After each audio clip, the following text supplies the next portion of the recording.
রাজা রামমোহন রয় থেকে শুরু করে রবীন্দ্রনাথ ঠাকুর পর্যন্ত, সেই বাঙালিকে কি কোথাও আজকের পশ্চিমবঙ্গে খুঁজে পাও? সেটা সম্ভব না।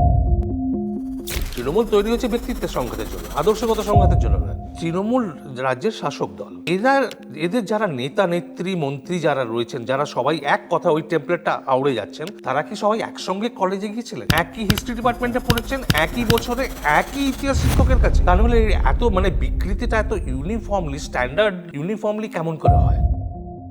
বৌদ্ধিক অ্যাভারেজ বৌদ্ধিক স্তর, অ্যাভারেজ যে ইন্টেলেকচুয়াল লেভেলটা, আইকিউ লেভেল বলো, ইন্টেলেকচুয়াল লেভেল বলো, সেটা এত ড্রপ করেছে। তোমার সামনে রাস্তা কি? জীবনযাপনের পার্টির নেতাদের দাক্ষিণ্যে, সিন্ডিকেটের দাক্ষিণ্যে, গুন্ডাদের দাক্ষিণ্যে কাটমানি কথাটা যেখানে ইনস্টিটিউশনালাইজড হয়ে যায়, তৃণমূল এসে বাম জামানাটাকে শেষ করেনি, ওটাকে বাম তর জামানা করে দিয়েছে। Right after Phulbagan incident he was flying off to another country for a visit. এয়ারপোর্টে সাংবাদিকরা ওনাকে ধরেছে, বলেছে এত বড় একটা ঘটনা ঘটে যাচ্ছে, আপনি বিদেশ ভ্রমণ করতে যাচ্ছেন? ওনার মুখ ফসকে বেরিয়ে গেছিল, এরকম ছোটখাটো ঘটনা তো হয়েই থাকে, এরকম তো কতই ঘটে থাকে, কিন্তু ভিকটিম শেমিং করেননি। এখন যেই লাগাতার যে ভিকটিম শেমিংটা হচ্ছে লাগাতার, হ্যাঁ, তার মধ্যে বাঙালি সমাজ উদ্বেলিত হচ্ছে না? হচ্ছে না।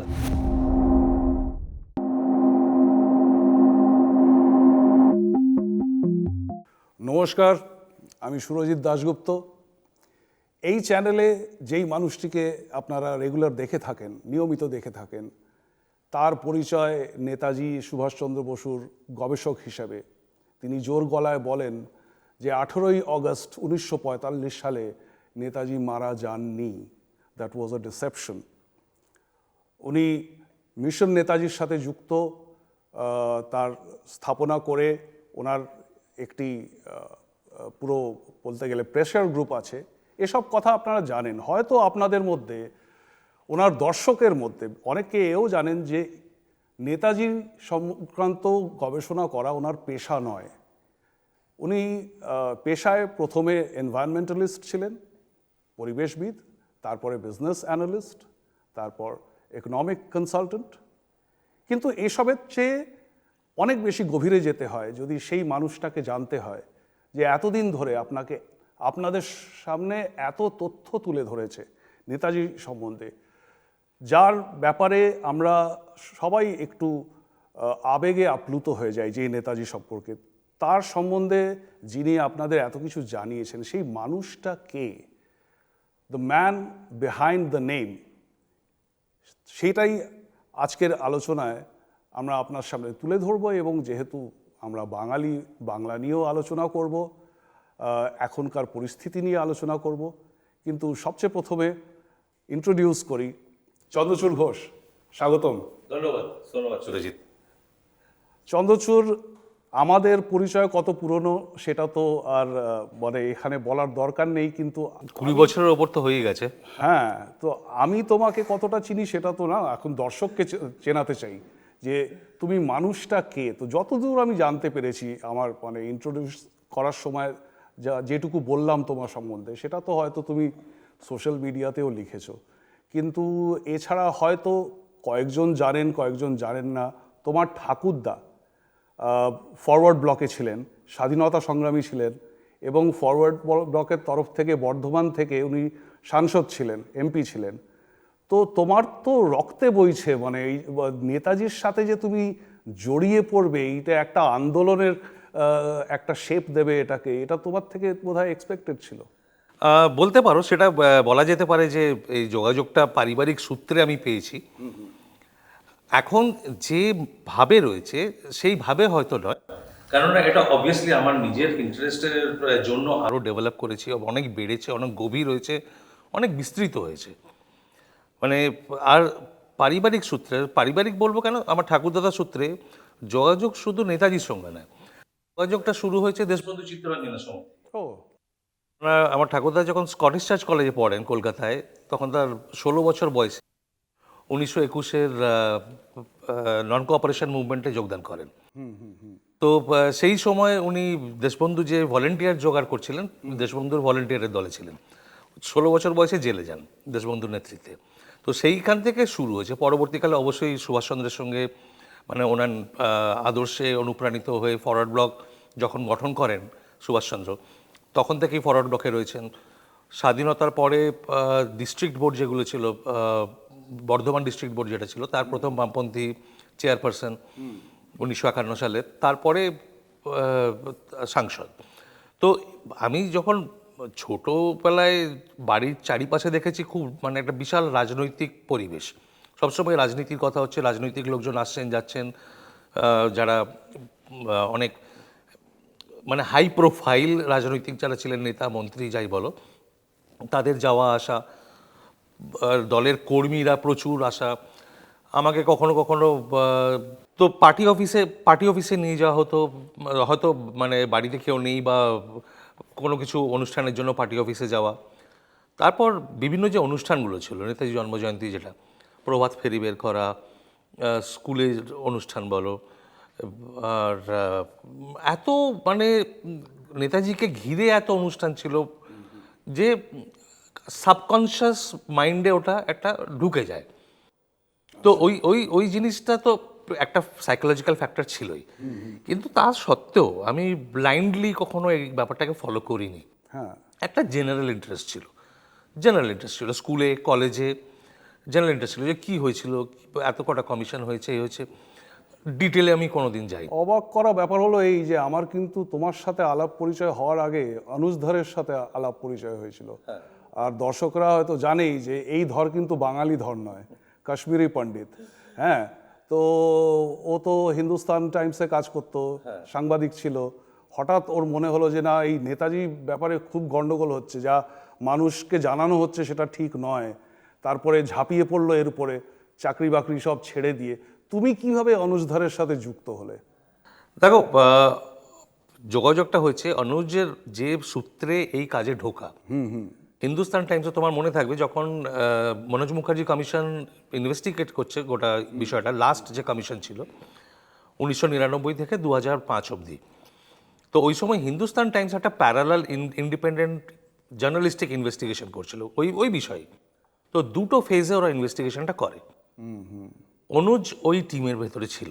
তো কিন্তু ওর যে এত ইন্টারেস্ট ডেভেলপ করে যে ধীরে ধীরে মানে ও প্রায় লিড রিপোর্টার হয়ে যায় গোটা বিষয়টাতে, এবং পুরো ইনভেস্টিগেট করে কমিশনের সঙ্গে যোগাযোগ করে ভেতরে নেটওয়ার্কিং করে ফাইল টাইল বের করে ও যে বইটা লেখে কমিশন রিপোর্ট জমা করার আগেই, ব্যাক ফ্রম ডেড।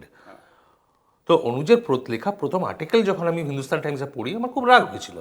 আচ্ছা, হ্যাঁ, যে কেননা আমাদের পারিবারিক সূত্রে যে ধারণাটা মানে যেটা হয়ে থাকে, যে আমাদের বিশ্বাসের কথা বলি আমরা, এয়ার ক্র্যাশ করেছে, রেঙ্কোজি টেম্পলে অ্যাশ রাখা আছে, না ওই হ্যাঁ ওইটা একটা বিশ্বাস। আর একটা বিশ্বাস হচ্ছে যেটা আমার পরিবারে যেটা বিশ্বাস ছিল, যে নেতাজি রাশিয়ায় চলে গিয়েছিলেন এবং খুব সম্ভবত সেখানেই তাকে মেরে ফেলা হয়েছিল।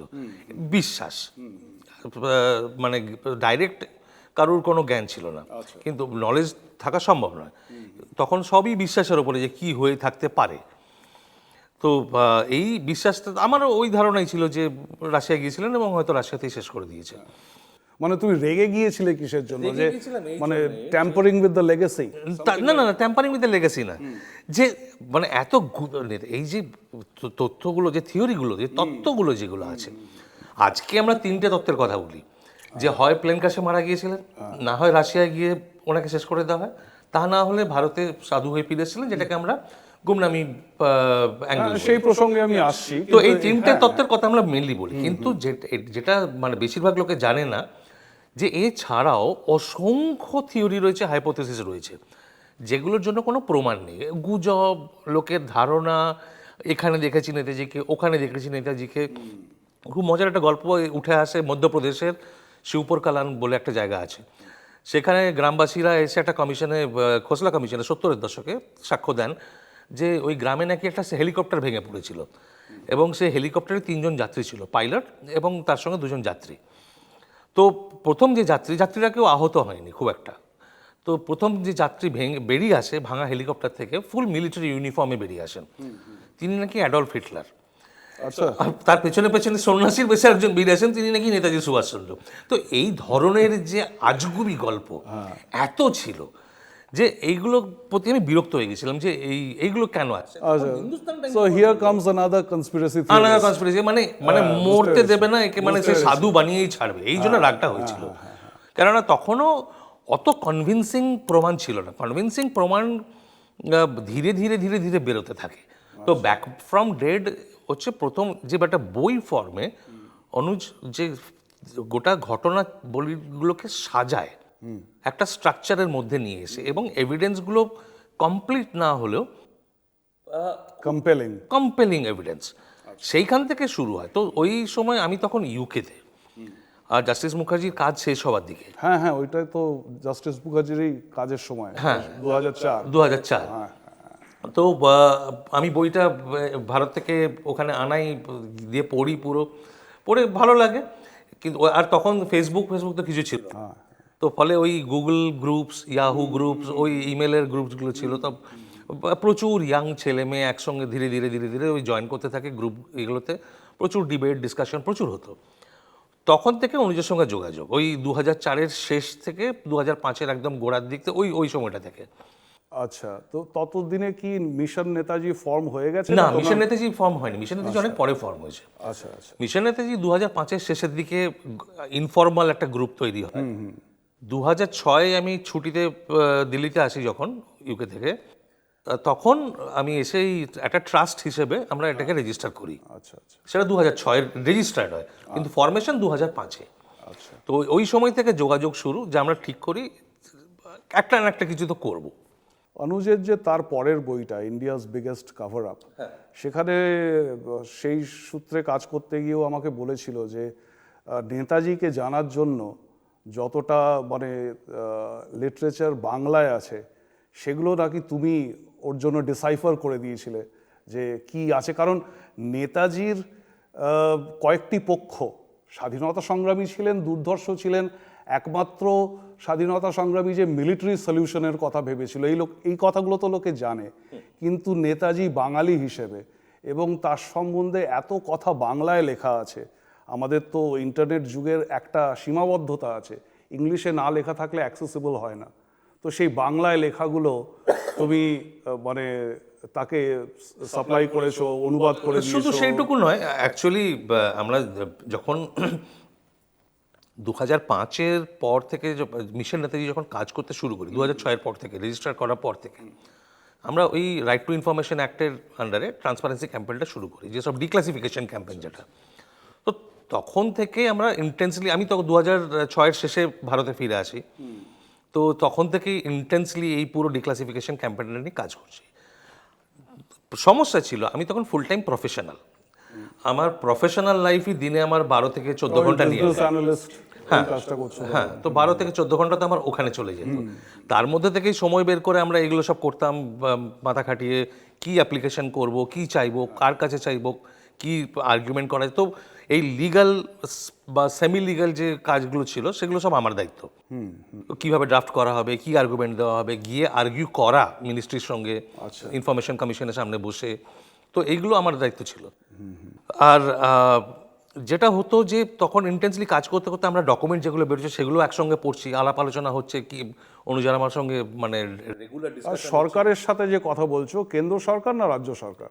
প্রাইমারিলি তখনও কেন্দ্র সরকার। আচ্ছা, রাজ্য সরকার আমাদের ইকুয়েশনে আসে, পশ্চিমবঙ্গ রাজ্য সরকার আমাদের ইকুয়েশনে ঢোকে 2011-র পরে। আচ্ছা, তো তার আগে নয়। আর দুই জায়গার থেকে বিউরোক্র্যাটিক রেসপন্স কিরকম পেলে? Flat denial. যতক্ষণ ইনফরমেশন কমিশনের সামনে বসে আছি, সবাই অ্যারাউন্ড দ্য টেবিল যখন বসে আছি, তীব্র বাকবিতণ্ডা এবং মানে মানতে রাজি নয় এবং অ্যাকিউজ করা। যে খুব মজাদার ঘটনা ঘটেছিল, একটা অ্যাপ্লিকেশন ছিল মিনিস্ট্রি অফ ডিফেন্সের হিস্টোরিক্যাল ডিভিশনের। তো অ্যাপ্লিকেশন যেটা আমি করেছিলাম সেটা প্রথমে ডিনাই করে দিয়েছিল। তো সেটা টাইমস অফ ইন্ডিয়া ফ্রন্ট পেজে খবর হয়ে বের। হ্যাঁ, মনে আছে, আমি পড়েছিলাম। তো ওই ভদ্রমহিলা যিনি ছিলেন পাবলিক ইনফরমেশন অফিসার, তিনি প্রচণ্ড চটে গিয়েছিলেন যে তোমরা এটাকে নিউজ কেমন করে দিলে, how dare you put my name there. Madam, এটা তো public information, this is a transparency law, সেখানে নাম এসেছে, you have denied, then what is the secrecy all about? এতে গোপন রাখার তো কিছু নেই এর মধ্যে। তো তো এই ধরনের রিয়াকশন ছিল। কিন্তু এমনও অনেক সিনিয়র অফিসার ছিলেন সরকারের ভেতরে যারা সামনে বিরোধিতা করছে, কিন্তু সব হিয়ারিং ফিয়ারিং হয়ে যাওয়ার পর বেরোনোর সময় কিন্তু পিঠ চাপড়ে বলে দিত ভালো কাজ করছো, ছেড়ে দিও না, ছেড়ে দিও না, হ্যাঁ হ্যাঁ হ্যাঁ, তো লেগে থাকো, এটা হবে। তো এইগুলো বলতেন। আমরা যখন ইয়েতে গেছি, মিনিস্ট্রি অফ এক্সটার্নাল অ্যাফেয়ার্সে গেছি, তো আমরা একসঙ্গেই যেতাম সব জায়গায়, বা হাতে হাতে ফাইলগুলো, এই অ্যাপ্লিকেশনগুলো জমা দিতাম রিসিট কপি নেওয়ার জন্য। তো কাউন্টারে যিনি নিচ্ছেন, তো অ্যাপ্লিকেশনটা পড়ে মুচকি হেসে একটু গাইড করে দিলেন যে এইটা হতে পারে, এটা অ্যাড করে দিও। তো অফিসিয়ালি কিন্তু কিছু করবে না, কিন্তু আনঅফিসিয়ালি আমরা দেখেছি ভেতরে ভেতরে কিন্তু প্রচণ্ড সিম্পাথি ছিল। অফিসিয়াল রেজিস্ট্যান্স ওপরে ওপরে, কিন্তু ভেতরে কিছু কিছু লোক বিউরোক্র্যাট, যেমনি মুখার্জি কমিশনের প্রায় 10,000 পাতা, যখন আমার 4 বছর লেগেছিল ওটাকে বের করতে, আলটিমেটলি যখন ওরা দিতে রাজি হলো হোম মিনিস্ট্রি, যে ভদ্রলোক সিপিআইও ছিলেন, উনি এত ইমপ্রেসড হয়েছিলেন এবং ওনার নিজেরই এত ইন্টারেস্ট হয়েছিল, আমাকে অফিসে ডেকে বসিয়ে রাখতেন গল্প করার জন্য। মানে ডকুমেন্টস বাড়িতে পাঠিয়ে দিতেন বাই পোস্ট, কিন্তু ডেকে পাঠালেন, আসুন আমার অফিসে আসুন, আমরা একটু কথা বলি, গল্প করি। তো জানার ব্যাপার, একটা ইন্টারেস্ট আছে। তো এই জিনিসগুলো দেখেছি, কিন্তু এগুলো ছিল।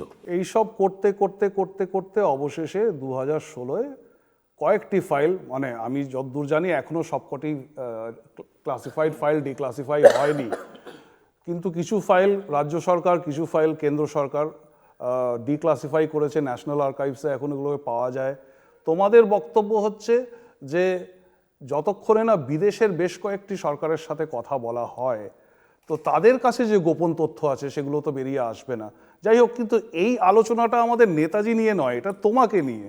এবার ব্যাপারটা হচ্ছে যে তোমাকে যদি জানতে হয়, এই যে তুমি যেমন তোমার লড়াইয়ের কথাটা বললে, আমলাদের সাথে কিভাবে তুমি ডিল করেছো, তো সেরকম করতে করতে করতে করতে অবশেষে তো মানে সাকসেসফুল বলতে হয়, কারণ লাস্টে ডিক্লাসিফাই তো হয়েছে। এখন হয়তো সরকার বলবে যে আমার কাছে তো এতটাই ছিল। 3টে ফেজে ডিক্লাসিফিকেশন হয়েছে এবং কমপ্লিটলি সিটিজেন্স ক্যাম্পেইনের মাধ্যমে হয়েছে, যেটা আমাদের দেশে অকল্পনীয়।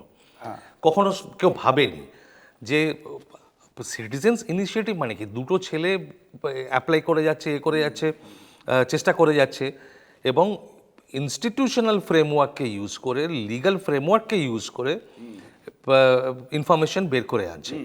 তো এটা আগে কখনো ভাবা যেত না। তো প্রথমে 2007-এ ফার্স্ট ডিক্লাসিফিকেশন, 2010-এ সেকেন্ড ডিক্লাসিফিকেশন, তারপর 2015-তে থার্ড ডিক্লাসিফিকেশন, যেটা পশ্চিমবঙ্গ সরকারের, 2016-এ ফোর্থ ডিক্লাসিফিকেশন। আচ্ছা, আর যেই এই ডিক্লাসিফিকেশন হলো, একটি জিনিস ভারতে অনেকেই দেখেছেন বিভিন্ন টিভি চ্যানেলে, তোমাদের প্রচুর টিভি চ্যানেলে দেখা গেল, এবং তোমাদের পাশাপাশি বসু পরিবারের বেশ কয়েকজন লোককে দেখা গেল, যাদের সঙ্গে ইদানিং নাকি তোমাদের সম্পর্ক খুব একটা ভালো নেই। যাই হোক, আমার তখনকার কথা মনে আছে যে তোমার পাশে চন্দন বসু দাঁড়িয়ে আছে, চন্দ্রকুমার বসু দাঁড়িয়ে আছে। আমি তোমার একটা ফেসবুক পোস্টে আমি একটা কমেন্ট করলাম, পরিবারের আরও কয়েকজন সদস্য খুব উৎসাহ সহকারে সেখানে জবাব দিচ্ছে আমাকে, এমনকি এমন এমন গোপন কথা বলছে যে নেতাজি সুভাষচন্দ্র বোস আর সর্দার বল্লভভাই পটেলের মধ্যে কীরকম রিলেশন ছিল। ইট ওয়াজ এ ডিফিকাল্ট রিলেশনশিপ। তো এইসব করতে করতে হঠাৎ বেঁকে বসলো কেন ওরা? মানে তোমরা তো you were on the same page, হঠাৎ কি হলো? দেখো, একটা একটা একটা জিনিস হচ্ছে যে বসু পরিবারে একমাত্র শিশির কুমার বসুর যে ব্রাঞ্চটা রয়েছে, তারা ছাড়া কেউই বিমান দুর্ঘটনায় নেতাজির মৃত্যুর কথা কোনোদিন মানেনি, কেউ মানেনি, এবং সেই ধারাটা চলে এসেছে। তো শরৎচন্দ্র বসুর ছেলে মেয়ে যারা ছিলেন, ছেলেদের কথাই আমি বলি, যে অমিয় কুমার বসু, তারপর প্রথম বড় হচ্ছে অশোকনাথ বসুর পরে অমিয়নাথ বসুর পর শিশির বোস, তারপর সুব্রত বসু। শিশির বোস ছাড়া বাকি কেউ মানতেন না। তো এর আগে ওনাদের আগে যারা ছিলেন, পূর্বসূরি যারা ছিলেন, তারা তো কেউই মানতেন না। এমনকি সুভাষচন্দ্রের সেজ দাদা যিনি ছিলেন সুরেশচন্দ্র বসু, তিনি 1972-এ দাঁড়িয়ে খোসলা কমিশনের সামনে বলে গেছেন যে আমার ভাই বেঁচে আছে, আমি জানি, কিন্তু আমি কমিশনকে বলবো না কোথায় এবং কিভাবে আছে। তো এই ডিক্লারেশন 72-তে দিয়ে গেছেন। তো বসু পরিবারের যিনি লয়ার তিনি কমিশনের সামনে সাবমিশন দিয়েছেন যে সুভাষচন্দ্র জীবিত, এবং তাকে হয়তো ওয়ার ক্রিমিনাল হিসেবে লেবেলিং করে দেওয়া হয়েছে বলে উনি আসছেন না। তো এইটা বসু পরিবারের অফিসিয়াল স্ট্যান্ড ছিল তখন। পরবর্তীকালেও এইটাই চলে এসেছে। এবং যখন অমিনাথ বসুর ছেলে মেয়েদের সঙ্গে আমার পরিচয় হয়, আমি তখন ইংল্যান্ডে, সেখানে আমার প্রথম পরিচয়। তো সেইখান থেকে ধীরে ধীরে একসঙ্গে কাজ করতে শুরু করি। তারপরে আমরা যেটা স্ট্র্যাটেজি হিসেবে দেখি যে আমাদের দেশের মিডিয়া যেভাবে কাজ করে, আমরা পলিটিক্সকে, রাজনীতিকে ডাইনাস্টিক বলি, কিন্তু আমাদের দেশের মিডিয়া হচ্ছে ডাইনাস্টিক। হ্যাঁ, তো মানে যেহেতু ওরা নেতাজি স্কিন, সেই জন্য ওদের কথাটা বেশি গ্রহণযোগ্য মানে ওদের ধারণা যে কোনো কারণেই ধারণা হয়ে যায় বাইট নেওয়ার ক্ষেত্রে যে নেতাজির সম্বন্ধে সবচেয়ে ভালো জানবে নেতাজির নাতি। তো তাহলে বাকি সবাইকে বাদ দিয়ে দিলেই হয়। এইভাবে গান্ধীর নাতিও বলে খাচ্ছে, বলে খাচ্ছে বেশ। তো গাভাস্কারের ছেলেই সবচেয়ে ভালো ক্রিকেট খেলবে, গোষ্ঠপালের ছেলেই সবচেয়ে ভালো ফুটবল খেলবে, এবং জওয়াহরলাল নেহরু সম্বন্ধে সবচেয়ে বেশি এবং গভীর জ্ঞান রাখে রাহুল গান্ধী। মিডিয়াকে যদি মিডিয়া লজিক দিয়ে যদি যেতে হয়, তো আমরা এটাকে পাল্টাতে পারবো না। তো আমরা কি করলাম, আমরা ঠিক করলাম যে ঠিক আছে, if we cannot change it, let us use ইট।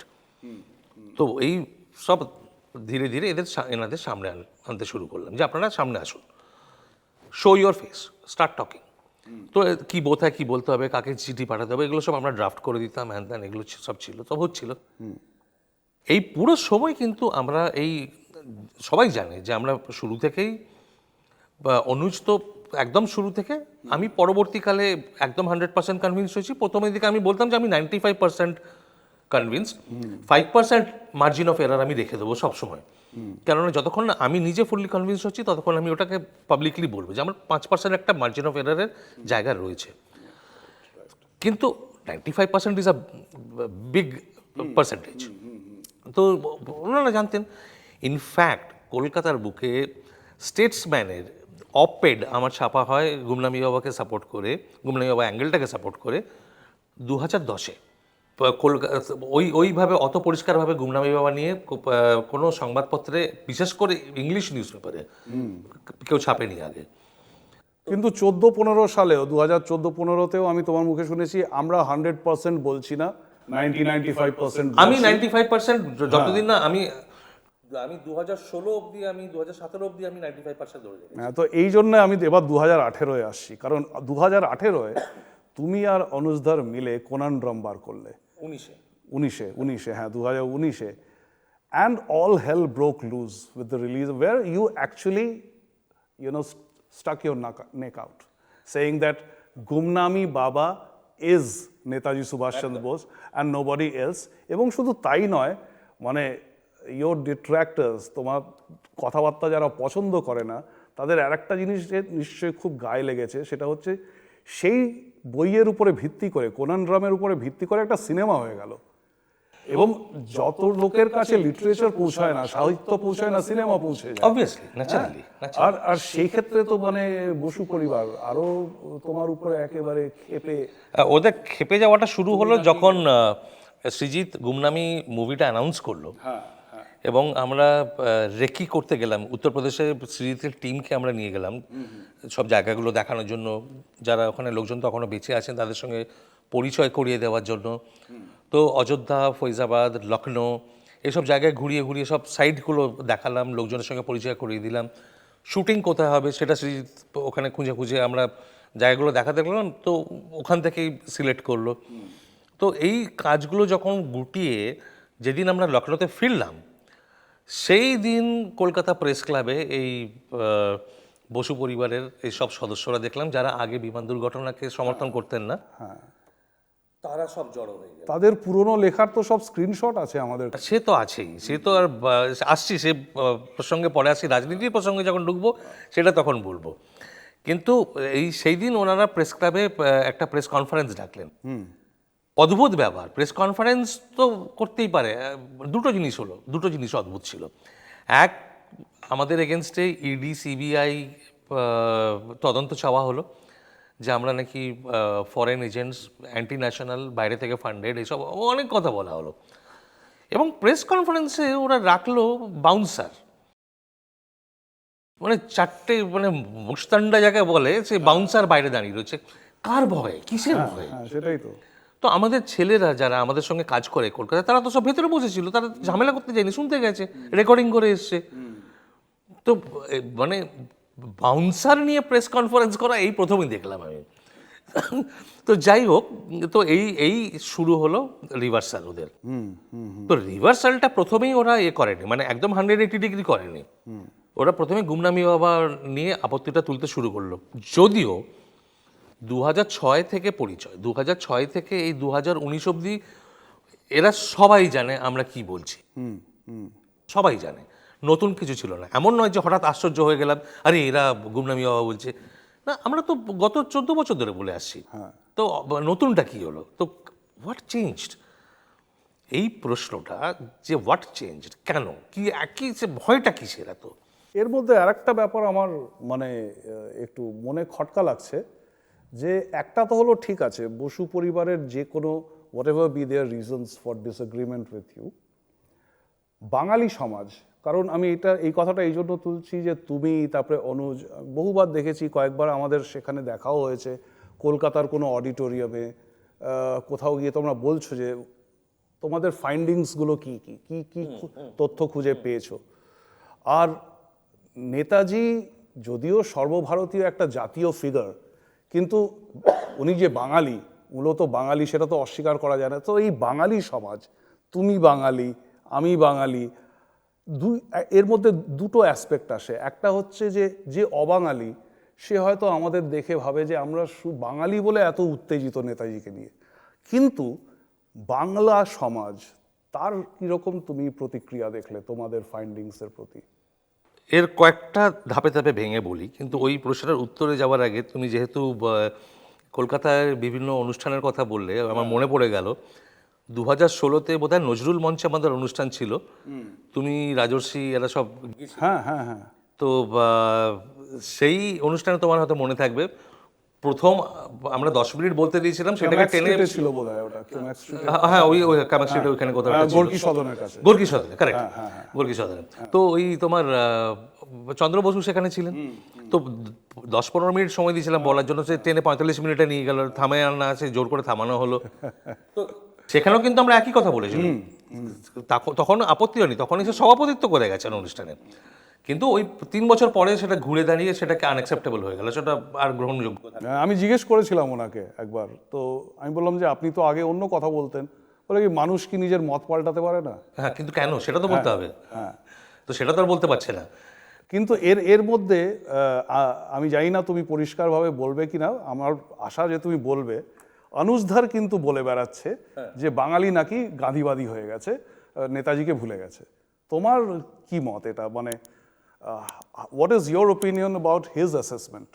দেখো, এইটা এই স্টেটমেন্টটা খুব প্রভোকেটিভ, খুব প্রভোকেটিভ, এবং আমি আমার একটা এর স্ট্রাকচার্ড একটা রয়েছে, ওপিনিয়ন রয়েছে, যে বাঙালি যে ইন্টেলেকচুয়াল সেকশন, যেটা ইন্টেলিজেন্সিয়া যাকে বলে, বিদ্বজ্জন, বিদ্বৎ সমাজ যাই বলো, প্রচুর গালভরা নাম আছে এদের, এরা কেউ সুভাষচন্দ্র সম্বন্ধে কেয়ার করে না, কেউ না।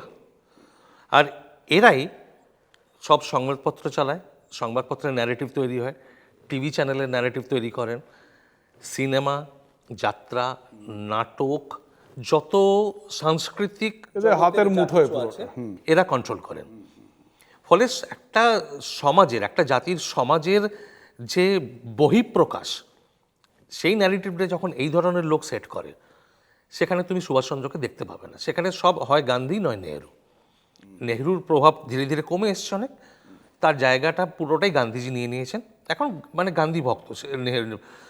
কিন্তু যত তুমি মিডল লেভেলে যাবে, মিডল ক্লাস লেভেলে যাবে, তুমি সমাজের যারা মানে সাবল্টান বলতে পারো, ওই লেভেলে যাবে, সেখানে কিন্তু তুমি নেতাজির ইনফ্লুয়েন্স বেশি পাবে। আমি সেটাই দেখলাম যে ছোটোবেলায় যে স্কুলে আমাদের মাঝে মধ্যেই প্লেগ্রাউন্ডে খেলাধুলো করছি, সেই সময় কথাবার্তা বলার সময় হঠাৎ হঠাৎ এই নেতাজি ভার্সেস গান্ধী নিয়ে এরকম ঝগড়া লেগে যেত, তক্কাতক্কি, তুমুল তক্কাতক্কি।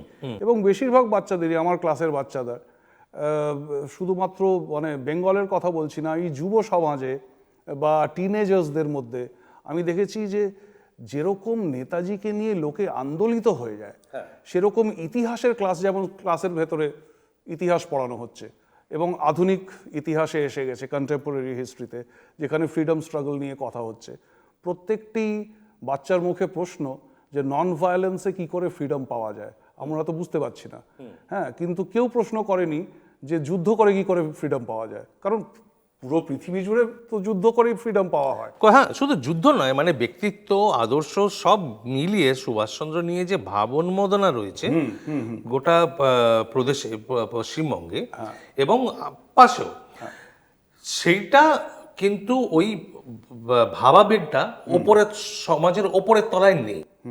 তো ভয়েসলেস, আমার যেটা থিওরি ছিল, আমার হাইপোথিসিস যেটা ছিল, যে যারা ভয়েসলেস তাদের মধ্যে সুভাষচন্দ্রকে নিয়ে ভাবাবেগটা বেশি, কিন্তু যারা পাওয়ারফুল এবং ন্যারেটিভটা সেট করছে এবং কন্ট্রোল করছে তারা কিন্তু অ্যান্টি সুভাষ, তারা সুভাষচন্দ্রকে খুব একটা পছন্দ করে না। এবং এটা এটা একটা মোটা একটা রাফ এই হাইপোথিসিস। যে ইন্টেলেকচুয়াল ক্লাসের কথা বলছো, এছাড়া অবশ্য পলিটিক্যাল ক্লাসও আছে, কারণ ইদানিং মমতা ব্যানার্জিও খুব মাতামাতি করেছেন। আমি আসছি, আমি let me break this down a little bit. যে এটা আমি পরবর্তীকালে দেখলাম, ভেবে দেখলাম, আই ওয়েন্ট ব্যাক, আমার মানে স্মৃতিচারণ করে আমি যেটা দেখলাম, যে তখনও কিন্তু মানে এই ভয়েসলেস সেকশন যেটাকে আমি বলছি, ছাত্র যুব বলো বা বয়স্ক শিক্ষক, এনাদের কথা বলো, এদের মধ্যেও কিন্তু একটা স্ট্রং একটা পার্সেন্টেজ ছিল যারা সুভাষচন্দ্রকে অতটা গুরুত্ব দিতে রাজি ছিলেন না। তো তাদের কাছে গান্ধীজি অনেক বেশি গুরুত্বপূর্ণ ছিলেন, বিশেষ করে যারা পুরনো দিনের কংগ্রেসি এবং ওই ধরনের যারা ইয়ে করেছিলেন। এবং কমিউনিস্ট যারা ছিল, কমিউনিস্টরা মুখে সুভাষচন্দ্রের কথা খুব বেশি বললেও মানে আদর্শগতভাবে কিন্তু সুভাষচন্দ্রকে কখনোই পুরোপুরি গ্রহণ করেনি। তো তোজোর কুকুর পর্যন্ত বলে সেটা বলার পরে পিছিয়ে এসছে, তো ওরা টুইস্ট করেছে, স্ট্র্যাটেজি সেট করেছে, রিসেট করেছে, অনেক কিছু হয়েছে, কিন্তু সুভাষচন্দ্রকে ওরা মানে এই দুঃখ প্রকাশ করার পরেও সুভাষচন্দ্রকে কখনো আদর্শগতভাবে গ্রহণ করেনি। শুধু ওনার কিছু ওনার যে ভাবমূর্তিটা সেটাকে রাজনৈতিকভাবে কাজে লাগিয়েছে। তো এটা ছিল একটা। এই গত 1 মাসের মধ্যে আমার এই ধারণাটা সম্পূর্ণ পাল্টে গেছে।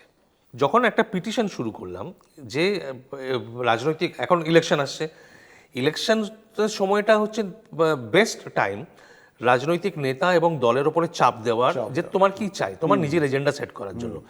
তো আমি এইটা সবাইকে বলেছিলাম যে বাঙালিরা যারা আছেন ভোট দিতে যাবেন, এই সময় সব দলগুলোকে বলুন যে যদি আপনারা ম্যানিফেস্টোতে রাখেন এটা, যে নেতাজির অন্তর্ধান রহস্যের কিনারা করার জন্য আমরা পশ্চিমবঙ্গ থেকে চাপ দেব এবং আমাদের দলীয় নেতৃত্ব, কেন্দ্রীয় নেতৃত্ব সংসদে গিয়ে এই দাবিগুলো ওঠাবে, তাহলে আপনাকে ভোট দেবো, কিন্তু আপনারা যদি সেটা না করেন তাহলে ভোট দেবো না। তো আমি যে ভিডিওটা পোস্ট করেছিলাম, শুধু ফেসবুকের কথা বলছি, আমি অন্যান্য সোশ্যাল মিডিয়া প্ল্যাটফর্মের কথা বলছি না, আমি টুইটারও যাচ্ছি না, ইউটিউবেও যাচ্ছি না, শুধু ফেসবুকের কথা আমি যদি বলি, ৭৯,০০০ ভিউজ, ৭৯,০০০ ভিউজ। তার মধ্যে পিটিশনটা সই করেছেন ৫,৫০০ থেকে ৬,০০০। তো 6,000 out of 80,000, that is the percentage of people who are ready to even put a signature. Right. দাবি তোলা তো ছেড়ে দাও, নিজে একটা লিঙ্কে ক্লিক করে গিয়ে যে নিজের নামটা লিখবে, সেইটা করতে যারা রাজি, সেই অনুপাতটা 5%-এর বেশি নয়। 10% বলতো, বাড়িয়ে বলতো। এখন যেটা হাতে নাতে আমরা স্ট্যাটিস্টিক্যালি যেটা দেখছি, যে 5%-এর বেশি নয় যারা দাবি তুলবে। সব রাজনৈতিক মতভেদ, মানে একটা উদাসীন ভাব তুমি দেখছো এখানে। হ্যাঁ, প্রশ্ন করার সময় কিন্তু সিনিসিজমের ক্ষেত্রে কিন্তু সেটা দেখা যাচ্ছে না। আরে বিজেপি করছে না, এই সরকার মানে আমি তো এমন কথাও শুনেছি যে যখন স্বাধীনতা সংগ্রাম চলছিল, সেটা তো একটা এমন সময় ছিল যে বিদেশ থেকে পড়াশোনা করে এসে কেউ অ্যাডভোকেট, কেউ বা প্রফেসর, এরা সবাই সোচ্চার হচ্ছিলেন, কারণ 1857 পরে তো স্বাধীনতা সংগ্রাম আর হয়নি, এটা তো 1930-এর দিকে আবার করে মাথাচাড়া দিয়েছে। সেই যে ওই সময়টায় কিন্তু পলিটিশিয়ান আর ইন্টেলেকচুয়ালের মধ্যে তফাৎ করা যেত না খুব একটা, কারণ ইন্টেলেকচুয়ালরাই পলিটিশিয়ান ছিল। একদম, হ্যাঁ, একদম। সেই সময় যখন সুভাষ বোসের প্রবেশ রাজনীতিতে, আমি শুনেছি অন্তত কলকাতায় যে কংগ্রেস মহলে নাকি এই রকম কথাবার্তাও হতো যে কি কটক থেকে 2 গুন্ডা ভাই এসছে। ওটা গান্ধীবাদী মহলে, গান্ধী পশ্চিমবাংলার কংগ্রেসে যারা গান্ধীবাদী হাইকমান্ডের দিকে চলে গেলেন ক্ষমতার টানে, বুঝলেন যে ওইখানে থাকলে আমাদের পলিটিক্যাল ফিউচারটা সেফ অ্যান্ড সিকিউর হয়ে যাবে, তারা বড় বড় সুভাষ বিরোধী ছিল। পরবর্তীকালে যখন সুভাষের সঙ্গে গান্ধীর বিরোধটা আরও তীব্রতর হতে লাগলো, আরও অনেক কিছু লোক গান্ধীর দলে চলে গেলেন, তারা সব গান্ধীবাদী হয়ে গেলেন। এরা প্রাক্তন বিপ্লবী হলেও প্রয়োজনে, রাজনৈতিক প্রয়োজনে এরা কিন্তু গান্ধীবাদী হয়ে গেলেন। কিন্তু সুভাষের সঙ্গে যারা রইলেন তারা হচ্ছে যে প্রকৃত যে বিপ্লবী দলগুলো, দল উপদল যারা ছিল, তারা সুভাষচন্দ্রের সঙ্গে রয়ে গেলেন এবং তাদের মধ্যে থেকেই তৈরি হলো পরবর্তীকালে আরএসপি, ফরওয়ার্ড ব্লক। তো এই ধারাটা কিন্তু আছে। সেটা তো না হয় ওই পট্টাভি সীতারামাইয়া দাঁড়ালেন না, পট্টবী সীতারামের নেতাজি হারিয়ে দিলেন, তারপরে তো আরো তীব্রতর হয়, গান্ধীর সঙ্গে ডাইরেক্ট সংঘাত গেলেন, কোটারি সেটার সাথে সংঘাত হয় এবং এমন একটা পরিস্থিতির সৃষ্টি হয়, তারপরে আর কংগ্রেসে থাকার কোনো মানে ছিল না, উনি বেরিয়ে আসেন। না, ওনাকে বহিষ্কার করে দেওয়া হয় এবং বহিষ্কার করার জন্য যে রেজলিউশনটা ড্রাফট করা হয় সেটা গান্ধী নিজে হাতে করেছিলেন। তো তো তুমি বলছো যাই হোক যে এই বাঙালি যে সমাজ তার মধ্যে তুমি একটু বিভেদ করে, একটু পার্থক্য করে দেখছো যে ইন্টেলেকচুয়াল ক্লাস একদিকে, সাবঅল্টার্ন ক্লাস আর একদিকে। কিন্তু এই ইন্টেলেকচুয়াল ক্লাস যারা, আমি যেমন বললাম এবং তুমিও একমত যে এককালে তারাই পলিটিশিয়ান ছিল, অন্তত অগ্রণী ছিল, এই যে ইন্টেলেকচুয়াল ক্লাসটা, সেটার সূত্রপাত তো বেঙ্গল রেনেসাঁস থেকে, মানে সুভাষ বোসের অনেক আগের থেকে। এবং তারা অগ্রণী ছিলেন তোমার হয় ব্রাহ্ম সমাজ দ্বারা হোক বা এমনকি ভক্তি আন্দোলনেও যারা মানে বঙ্গ থেকে যারা অংশগ্রহণ করেছেন, এই সব দিকেই কিন্তু বাঙালি এগিয়ে ছিল। সেই যে বাঙালি, সেই যে মধ্যযুগ থেকে আধুনিক হওয়া হয়তো ভারতের প্রথম সমাজ, সেই সমাজটাকে আজকে তুমি কোথায় দেখছো? কারণ আমি রাজনীতি নিয়ে কথা তুললাম, তুমি বললে পরে বলবে। আজকাল অধুনা রাজনীতিতে নেতাজিকে নিয়ে বা বাঙালিকে নিয়ে, সেই যে বাঙালি যার পরিচয় হয়েছিল বেঙ্গল রেনেসাঁস থেকে, হ্যাঁ, সেখান থেকে সে মানে রাজা রামমোহন রয় থেকে শুরু করে রবীন্দ্রনাথ ঠাকুর পর্যন্ত, সেই বাঙালিকে কি কোথাও আজকের পশ্চিমবঙ্গে খুঁজে পাও? সেটা সম্ভব নয়। সেটা সম্ভব নয়, তার কারণ হচ্ছে তুমি রাজা রামমোহন রয় শুধু নয়, তার সমকালীন যারা ছিলেন সমাজের মান্যগণ্য যে পণ্ডিত যারা ছিলেন, এবং রাজা বলো, জমিদার বলো, যারাই ছিলেন, ব্যবসায়ী বলো, তাদের মানে একটা যে চিন্তা ভাবনা ছিল, ওয়ার্ল্ড ভিউ যেটাকে বলে, জীবন দর্শন যেটা ছিল, এবং সমাজের জন্য যে ভাবনা চিন্তা ছিল, সেটা ছিল অন্য ধরনের। তারা তখন নিজেরা সমাজ গড়ার জন্য ন্যারেটিভটা তৈরি করছেন যে কিভাবে এডুকেশনকে বাড়ানো যায়, ইংলিশ এডুকেশন চাই। ইস্ট ইন্ডিয়া কোম্পানি মোটেও রাজি ছিল না ইংলিশ এডুকেশনের জন্য, জোর করে চাপ দিয়ে, বছরের পর বছর চাপ দিয়ে এটাকে অনেক দশক পরে এটা সম্ভব হয়, অনেক দশক পরে এটা সম্ভব হয়। ম্যাকলে নিয়ে যেসব কথা বলা হয়, দেখো ম্যাকলের ফাইনাল মিনিটস আসে 1854 যখন আসে। হ্যাঁ হ্যাঁ, তো ইংলিশ এডুকেশনের দাবি তো উঠছে 1817-18 ওই সময় থেকে। 1817-18 ওই সময় থেকে 54 অবধি এত কটা বছর লেগে যায় ইংলিশ এডুকেশন আনার জন্য, এবং সেটা ফাইনালি ওরা রাজি হয় বাঙালিদের চাপেই, অন্য কোনো কারণে, নিজস্ব স্বার্থসিদ্ধির জন্য কিন্তু করেনি, এটা বাঙালিদের চাপে হয়েছে। এবং সেটা খুব পরিষ্কারভাবে আমাদের রমেশচন্দ্র মজুমদার এটা দেখিয়ে গেছে। তো যাই হোক, ওটা ছেড়ে দাও। কিন্তু ওই সময়কার যারা লিডিং ইন্টেলেকচুয়াল, এই যে পশ্চিমী চিন্তাধারা, তার সঙ্গে ভারতীয় অতীতের চিন্তাধারা, দর্শন, যে সংমিশ্রণ, যে কম্বিনেশন, সিনথেসিস, মিক্সচার নয়, সিনথেসিস, তো এই সিনথেসিসটা ওনারা করতে সমর্থ হয়েছিলেন এবং সেইটার ভিত্তিতে সমাজটাকে গড়ে তোলার চেষ্টা করে যাচ্ছিলেন। সেইখান থেকেই আমরা পাচ্ছি বঙ্কিমচন্দ্রকে, সেখান থেকে আমরা পাচ্ছি সুরেন্দ্রনাথ বন্দ্যোপাধ্যায়কে, সেখান থেকে আমরা পাচ্ছি বিপিনচন্দ্র পালকে, সেইখান থেকে আমরা পাচ্ছি স্বামী বিবেকানন্দকে, সেইখান থেকে আমরা পাচ্ছি দেশবন্ধু চিত্তরঞ্জনকে, সেইখান থেকে আমরা পাচ্ছি বাঘাযতীন, সেখান থেকে পাচ্ছি অরবিন্দ। তো এদের যে থট লিডার্স, শুধু বাংলায় না, এনারা থট লিডার্স পড়ছে গোটা দেশে। তো এই সিনথেসিসের ফলে যে একটা লিবারেল এনলাইটেন্ড ভাবধারা ছড়াচ্ছিলেন, সমাজকে পুনর্গঠন করার যে পদক্ষেপ নিচ্ছিলেন, সেটার উদ্দেশ্যটা এবং যেটুকু ছিল এবং ক্ষমতা ছিল, তো ফলে দেখা গেল যে বাঙালিদের যে ডমিনেন্সটা ছিল ওই সময়ে, সেটা গোটা ভারতবর্ষে ধীরে ধীরে ছড়িয়ে যেতে লাগলো। তখন সবাই স্বীকার করতেন যে বাঙালি চিন্তাধারা, বাঙালি ইন্টেলেক্টের যে প্রভাব, যে প্রতিপত্তি, যে এত বড় বড় মহাপুরুষ কামিং টু স্বদেশী মুভমেন্ট, বঙ্গভঙ্গ আন্দোলনের সময় পর্যন্ত যে তোমার অরবিন্দর ইয়েতে যুগান্তর অনুশীলনের যে প্রতিপত্তি গোটা দেশকে অনুপ্রাণিত করছে তখন বিপ্লবী ভাবধারায়, রাজনীতিতে বলো, তুমি ধর্মীয় চিন্তাধারায় বলো। বিবেকানন্দ গোটা দেশ ঘুরে বেড়াচ্ছেন, বিবেকানন্দ গোটা দেশ ঘুরে বেড়াচ্ছেন, বিবেকানন্দর প্রতিপত্তি গোটা দেশে। তাকে বিদেশে যেতে সাহায্য করছেন কারা? বাঙালিরা নয়, রাজস্থানে খেতড়ির মহারাজ করছেন তাকে। তিনি সেখান থেকে লোকজনকে খবর দিচ্ছেন ফেরার সময় যে সংগঠন বানাতে হবে, লোকজনকে জড়ো করতে হবে, যা হচ্ছে। তিনি চিঠি লিখছেন এক মাদ্রাজিকে, আলাসিঙ্গা পেরুমলকে। তার জন্য বাঙালিরা তার বিরোধ করছে। কিন্তু এই যে জায়গাটা বাংলা জীবনের, জনজীবনের যে দুর্ভাগ্য, স্বামী বিবেকানন্দ মারা গেলেন অত্যন্ত কম বয়সে, দেশবন্ধু চিত্তরঞ্জন মারা গেলেন অত্যন্ত কম বয়সে, মানে অত্যন্ত বলবো না, তবু কম বয়সেই বলবো। 50s মারা যাওয়া মানেই সেটা মানে পূর্ণ জীবনের আগেই মারা যাওয়া। সুভাষচন্দ্র বসু 48 সালে জনজীবন থেকে অদৃশ্য হয়ে গেলেন। অরবিন্দ ঘোষ রাজনৈতিক জীবন থেকে সরে গেলেন, ধর্মীয় জীবনে একদম সেক্লুশনে চলে গেলেন। তো এই যে বড় বড় মহিরুহ যারা, তারা সময়ের আগে সরে গেলেন সমাজ থেকে। দেশবন্ধু চিত্তরঞ্জন মারা যাবার পর সবচেয়ে বড় যে বাংলা জীবনে রাজনৈতিক এবং চিন্তাধারায় যে বড় পরিবর্তনটা এলো, যে দেশবন্ধু মারা গেছেন, দেশবন্ধুর যারা ডান হাত সুভাষচন্দ্র এবং অন্যান্য বিপ্লবীরা সবাই জেলে, মান্দালয়ে, বাইরে, আন্দামানে সবাই ছড়িয়ে ছিটিয়ে রয়েছে, কেউ নেই, বাংলা খালি। ঢুকলেন কে? গান্ধীজি। গান্ধীজি ঢুকে বাংলা কংগ্রেসের দায়িত্ব নিলেন।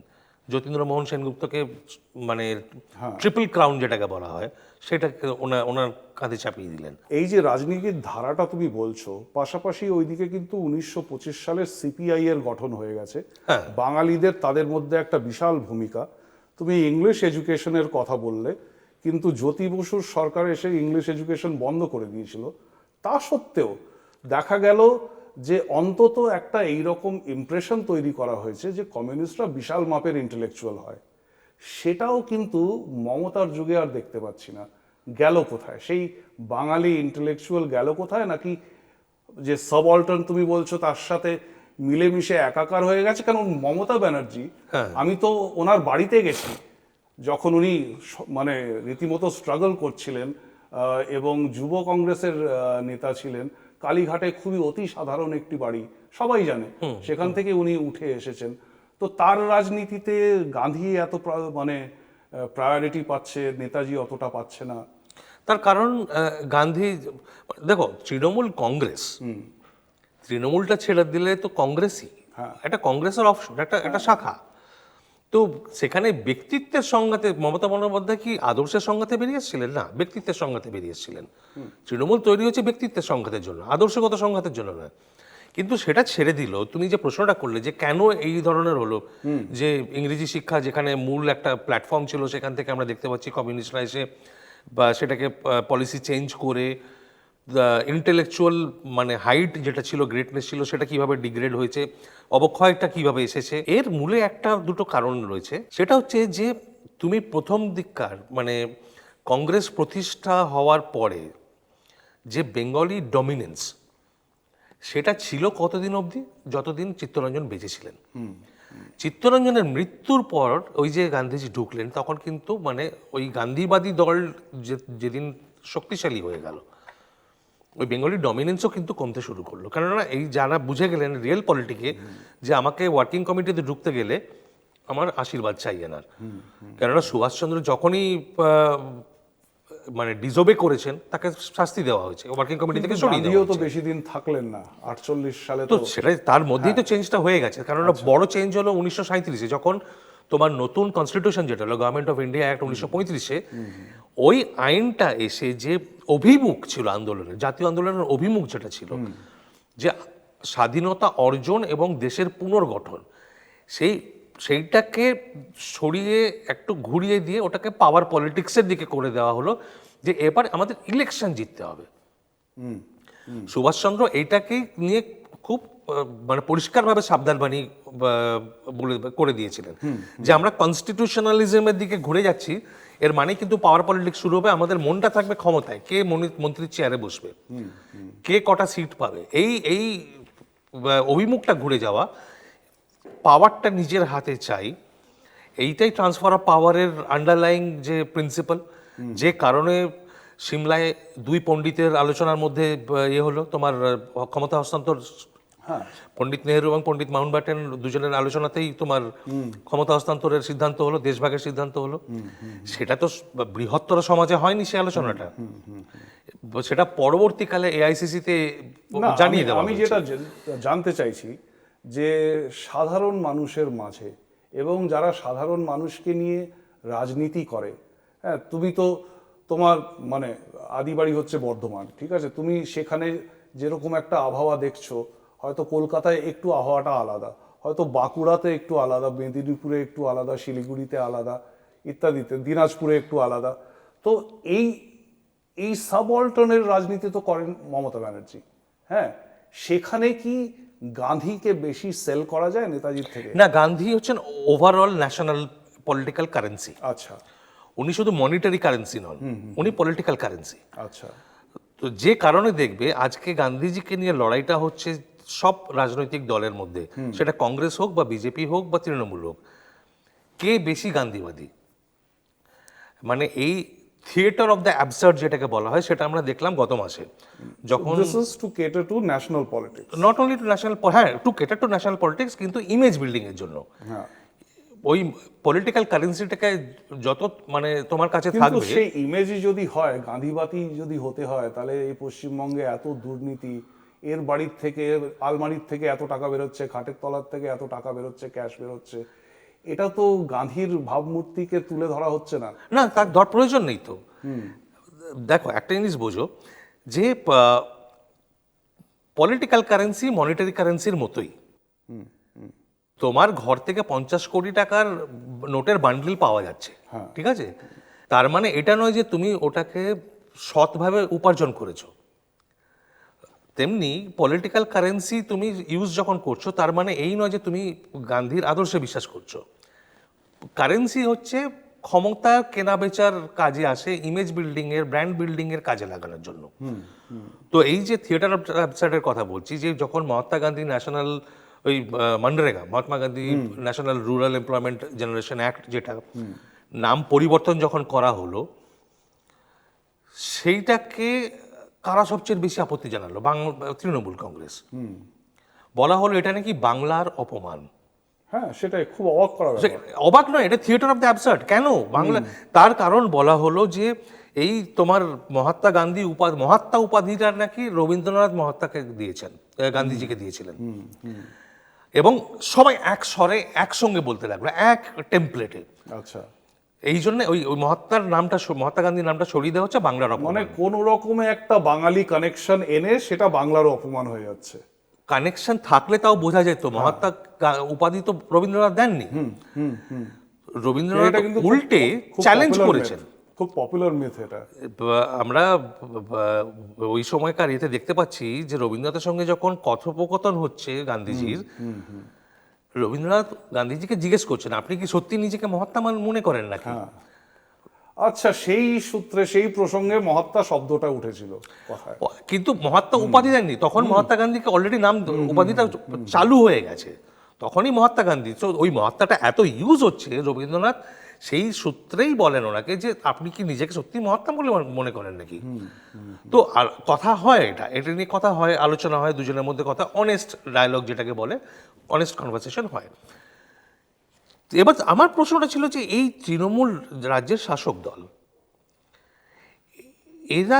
এদের যারা নেতা নেত্রী মন্ত্রী যারা রয়েছেন, যারা সবাই এক কথা ওই টেমপ্লেটটা আউড়ে যাচ্ছেন, তারা কি সবাই একসঙ্গে কলেজে গিয়েছিলেন, একই হিস্ট্রি ডিপার্টমেন্টে পড়েছেন, একই বছরে একই ইতিহাস শিক্ষকের কাছে? তাহলে এত মানে বিকৃতিটা এত ইউনিফর্মলি, স্ট্যান্ডার্ড ইউনিফর্মলি কেমন করে হয়? তো ইতিহাস বদলে দেওয়ার চেষ্টা এটা। তো এই যে মনিটারি কারেন্সি, পলিটিক্যাল কারেন্সিটাকে ইউজ করার যে একটা চেষ্টা, সুভাষচন্দ্রকে যে ইউজ করার ধারাটা, যেটা বামপন্থীদের ছিল, যে ভাবাবেগকে কাজে লাগানোর জন্য। গান্ধীকে ইউজ করা হয় ন্যাশনাল পলিটিক্সে ক্ষমতার জন্য, সুভাষকে ইউজ করা হয় রাজ্যের ভেতরে ভাবাবেগকে ইউজ করার জন্য। যেমনি আমি রাজ্যেই কনসেন্ট্রেট করতে চাই। তো রাজ্যের মধ্যে তুমি যখন দেখো, যখন তোমার মনে থাকবে 2022-এ যখন রিপাবলিক ডেতে প্রজাতন্ত্র দিবসে যখন ট্যাবলো নিয়ে ঝামেলা হলো রাজ্য এবং কেন্দ্রে, রাজ্য বললো আমরা করব, কেন্দ্র বললো আমরা তো করছি, এত কটা হচ্ছে, আলাদা করে করার কি প্রয়োজন। তখন রাজ্য নিজের একটা ট্যাবলো রেড রোডে করলো, তৈরি করলো সুভাষচন্দ্রের ইয়েতে। দেশপ্রেম দিবস নিয়ে সংঘাত, হ্যাঁ, দেশপ্রেম দিবসের নামটা পাল্টে কেন্দ্র পরাক্রম দিবস করে দিল। এরা দেশপ্রেম দিবস নিয়ে জাতীয় ছুটি এই দিতে সব তো হবে। চলছে, কিন্তু মানে the larger picture I am trying to get is, এই যে তুমি রাজনীতির কথা বলছো প্রি 47 আগের, সেটা কি বাম যুগ ধরে তারপরে তৃণমূল যুগ শুরু হওয়ার অবধি এটা অব্যাহত, নাকি এর একদম মধ্যে ব্রেক আছে? একদম বাম যুগ শেষ হয়নি, হ্যাঁ, বাম দলের অন্য নামে শেষ চলছে, হয়েছে, বাম অন্য দলের নামে শেষ চলছে। হয়েছে, বাম ফ্রন্টের শেষ হয়েছে, বাম জমানা শেষ হয়নি। তো তোমার যে এই সংঘর্ষটা নেতাজির সম্বন্ধে সব তথ্য বাইরে করার জন্য, সেই জন্য তুমি বাম আমলের আমলাদের সাথেও তোমার ইন্টারাকশন হয়েছে, এখনকার যারা বিউরোক্র্যাটস তাদের সাথেও হয়, হয়তো কিছু নেতাদের সাথেও হয়। তো তুমি এর মধ্যে, আমি এবার মানে ফোকাসটা নেতাজির থেকে সরিয়ে আমি আবার সমাজের দিকে আনতে চাইছি। তো সেই সমাজে যে বিউরোক্রেসি, যেটা একটা অংশ, এবং অন্য অংশ যার তুমি খুঁজে বার করো, সেটা লোকের মাঝে যখন তুমি পৌঁছে দাও, সেখানে সাবঅল্টার্নও থাকে, সেখানে মিডল ক্লাসের লোকও থাকে। তো তার মধ্যে তুমি কি দেখতে পাচ্ছ যে 1977 থেকে 2011 এবং 2011 থেকে এই 2026 চলছে, এই দুটো ফেজের মধ্যে বেঙ্গলে কিছু পার্থক্য লক্ষ্য করছো? 11 অবধি অতটা আমরা খেয়াল করিনি, কিন্তু 2011 থেকে যে ট্রেন্ডটা, কেননা আমাদের ফোকাসটা হচ্ছে এই যে সেকশনটা সমাজের যে অংশটা এই ইন্টেলিজেন্সিয়া বুদ্ধিজীবী মহলটা তৈরি করে বা ভবিষ্যতে তৈরি করবে, আমরা ওদেরকে টার্গেট করেছি, ঠিক আছে, সেন্টার্স অফ এক্সেলেন্স। ফলে ছাত্রদের সঙ্গে ছাত্রীদের সঙ্গে আমাদের ইন্টারাকশনটা খুব ইন্টেন্স হয়ে রয়েছে। যে চেঞ্জটা আমরা আনতে পেরেছি এবং সেই চেঞ্জটা খুব পরিষ্কারভাবে দেখতে পাচ্ছি, পরিবর্তনটা মানসিকতার পরিবর্তন বলো, উৎসাহের পরিবর্তন বলো, জানার ইচ্ছার পরিবর্তন বলো, যারা পরবর্তী তীব্র হয়ে উঠছে। প্রচন্ড। তুমি এটা বলছো সাবঅল্টার্নের মধ্যে? নো, আমি এটা বলছি যে সমাজের যে অংশটা পরবর্তীকালে কাল পরশু তারাই ওই ইন্টেলেকচুয়াল ক্লাসটা তৈরি করবে। আচ্ছা, আপাতত তারা যুব সমাজ, তারা যুব সমাজ, হাইলি এডুকেটেড, কেউ হয়তো কর্পোরেট সেক্টরে ঢুকেছে, কেউ কলেজে পড়াচ্ছে, কেউ পিএইচডি করছে, কেউ বা এখনো এমএ করছে, এমএসসি করছে। আমরা এই ইন্টেলেকচুয়াল সেকশনটাকে টার্গেট, কেননা বাকিটা তো সবাই নেতাজিকে নিয়ে চর্চা না করলেও তাদের উৎসাহ, জানার ইচ্ছে, ভালোবাসা, শ্রদ্ধা এটা রয়েছে, স্টকটা রয়েছে।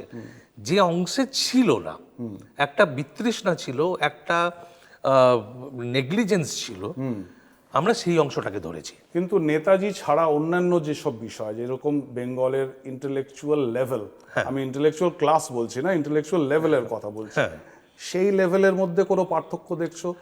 যে বুদ্ধিজীবী, মানে বুদ্ধিজীবী শুধুমাত্র সে প্রফেসর, হিস্ট্রি পড়ায় বা সাংবাদিক, আমি এদের কথা বলছি না। আমি বলছি ধরে নাও যে কোনো একটা কলেজের ভেতরে এসএফআই এর ইউনিয়ন লিডার, সে যখন বক্তৃতা দিচ্ছে দারুণ দারুণ সব তথ্য ইতিহাস থেকে তুলে ধরছে, আর এক জায়গায় হয়তো ছাত্র পরিষদের কোনো একটা ছাত্র, সেও গরম গরম বক্তৃতা দিচ্ছে, মানে after all they have to be demagogues to be able to move people. হ্যাঁ, তো সেই যে ইন্টেলেক্টের একটা জেনারেল অ্যাভারেজ ইন্টেলেক্টের মান, যেটা আমি এককালে বাংলায় দেখেছিলাম সাংঘাতিক রকমের উঁচু, যেটা আমি অনেক সময় বাংলার বাইরে মিস করি।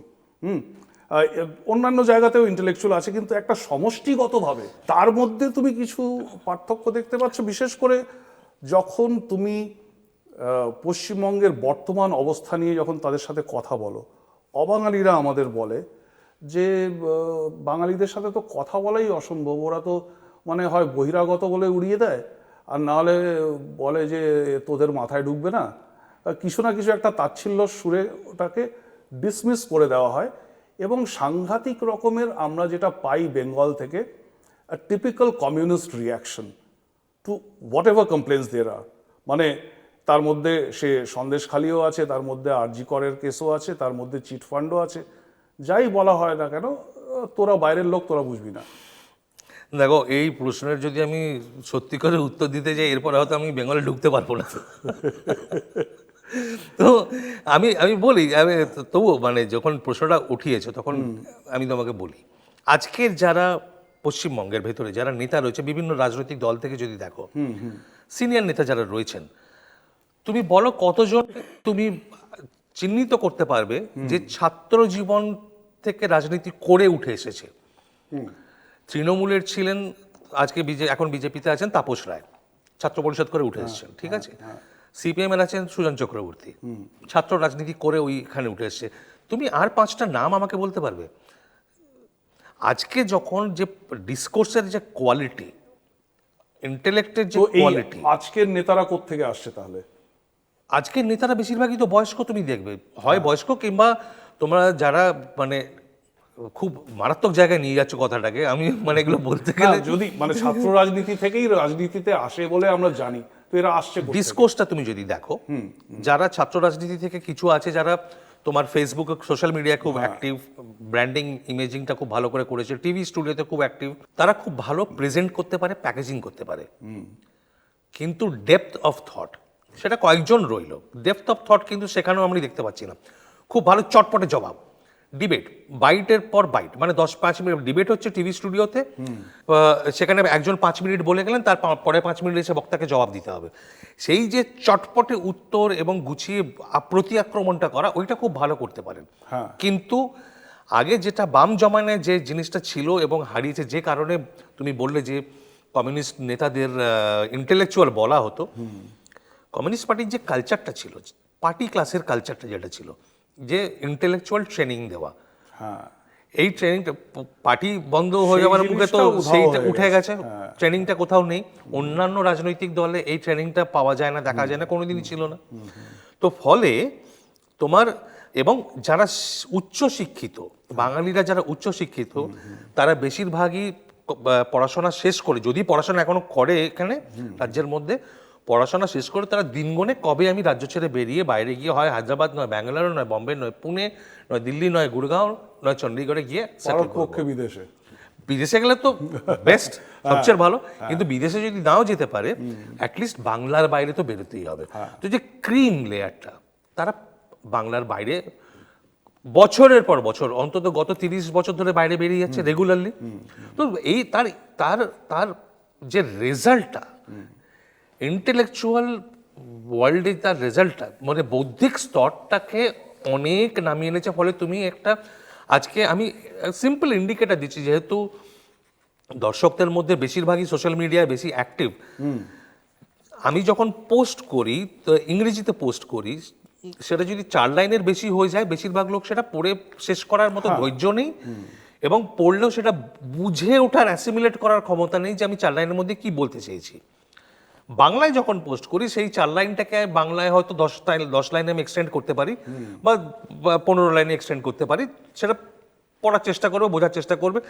কিন্তু বৌদ্ধিক, অ্যাভারেজ বৌদ্ধিক স্তর, অ্যাভারেজ যে ইন্টেলেকচুয়াল লেভেলটা, আইকিউ লেভেল বলো, ইন্টেলেকচুয়াল লেভেল বলো, সেটা এত ড্রপ করেছে, সেটা পরিষ্কার বোঝা যায় সোশ্যাল মিডিয়া ইন্ডিকেটার থেকে। তোমার মনে থাকবে যে আমরা যখন ডিবেট করতাম, যখন অর্কুটের সময় থেকে পরে ফেসবুকে ট্রানজিশন হলো, আমরা যখন ডিবেট করতাম, চারিদিক থেকে যে ডিবেট হতো, মানে বিভিন্ন আদর্শের লোকের মধ্যে যে ডিবেট হতো, সেখানে তোমার কন্টেন্ট সাবস্টেন্স বেশি থাকতো গালাগালির থেকে। আজকে গালাগালিটা বেশি হয়ে গেছে, আজকে গালাগালিটা বেশি, কন্টেন্ট সাবস্টেন্স কম। তুমি অর্কুটের কথা বললে, আমরা যারা মডারেটর থাকতাম এই সব ডিবেটের মধ্যে, আমরা একটা ল্যাটিন টার্ম ব্যবহার করতাম, অ্যাড হমিনেম। আর ওটা একেবারে নিষিদ্ধ ছিল, মানে কেউ অ্যাড হমিনেম ব্যবহার করতে পারবে না। তুমি একটা নেতাজি সম্বন্ধে কিছু বললে, হ্যাঁ, আমি সেটাতে গড়রাজি হতে পারি, আমি সেটাতে না মেনে নিতে পারি, কিন্তু আমি তোমাকে গালাগাল দেবো কেন সেই জন্য? আর এই সূত্রে আমার মনে পড়ছে যে তোমারও আমি ফেসবুক পোস্টে দেখেছি, এবং তুমিও মাঝে মধ্যে ঠাট্টা করে লিখেছো যে এই পোস্টের জন্য আমি 2 টাকা করে পেলাম। হ্যাঁ, তো এই যে তোমার উপরে বা আমার উপরে, আমাদের মতো যারা লোকের কোনো পার্টির সাথে যুক্ত নয়, তাদের মানে ভিত্তিহীনভাবে তাদের উপরে দোষারোপ করা, তাদের বলা যে টাকা খেয়েছে, এরপরে তো কোনো সিরিয়াস পলিটিক্যাল ডিসকোর্স তো সম্ভব সম্ভব হয় না। এর দুটো জিনিস, আমি এর দুটো অ্যাসপেক্ট তোমাকে বলছি।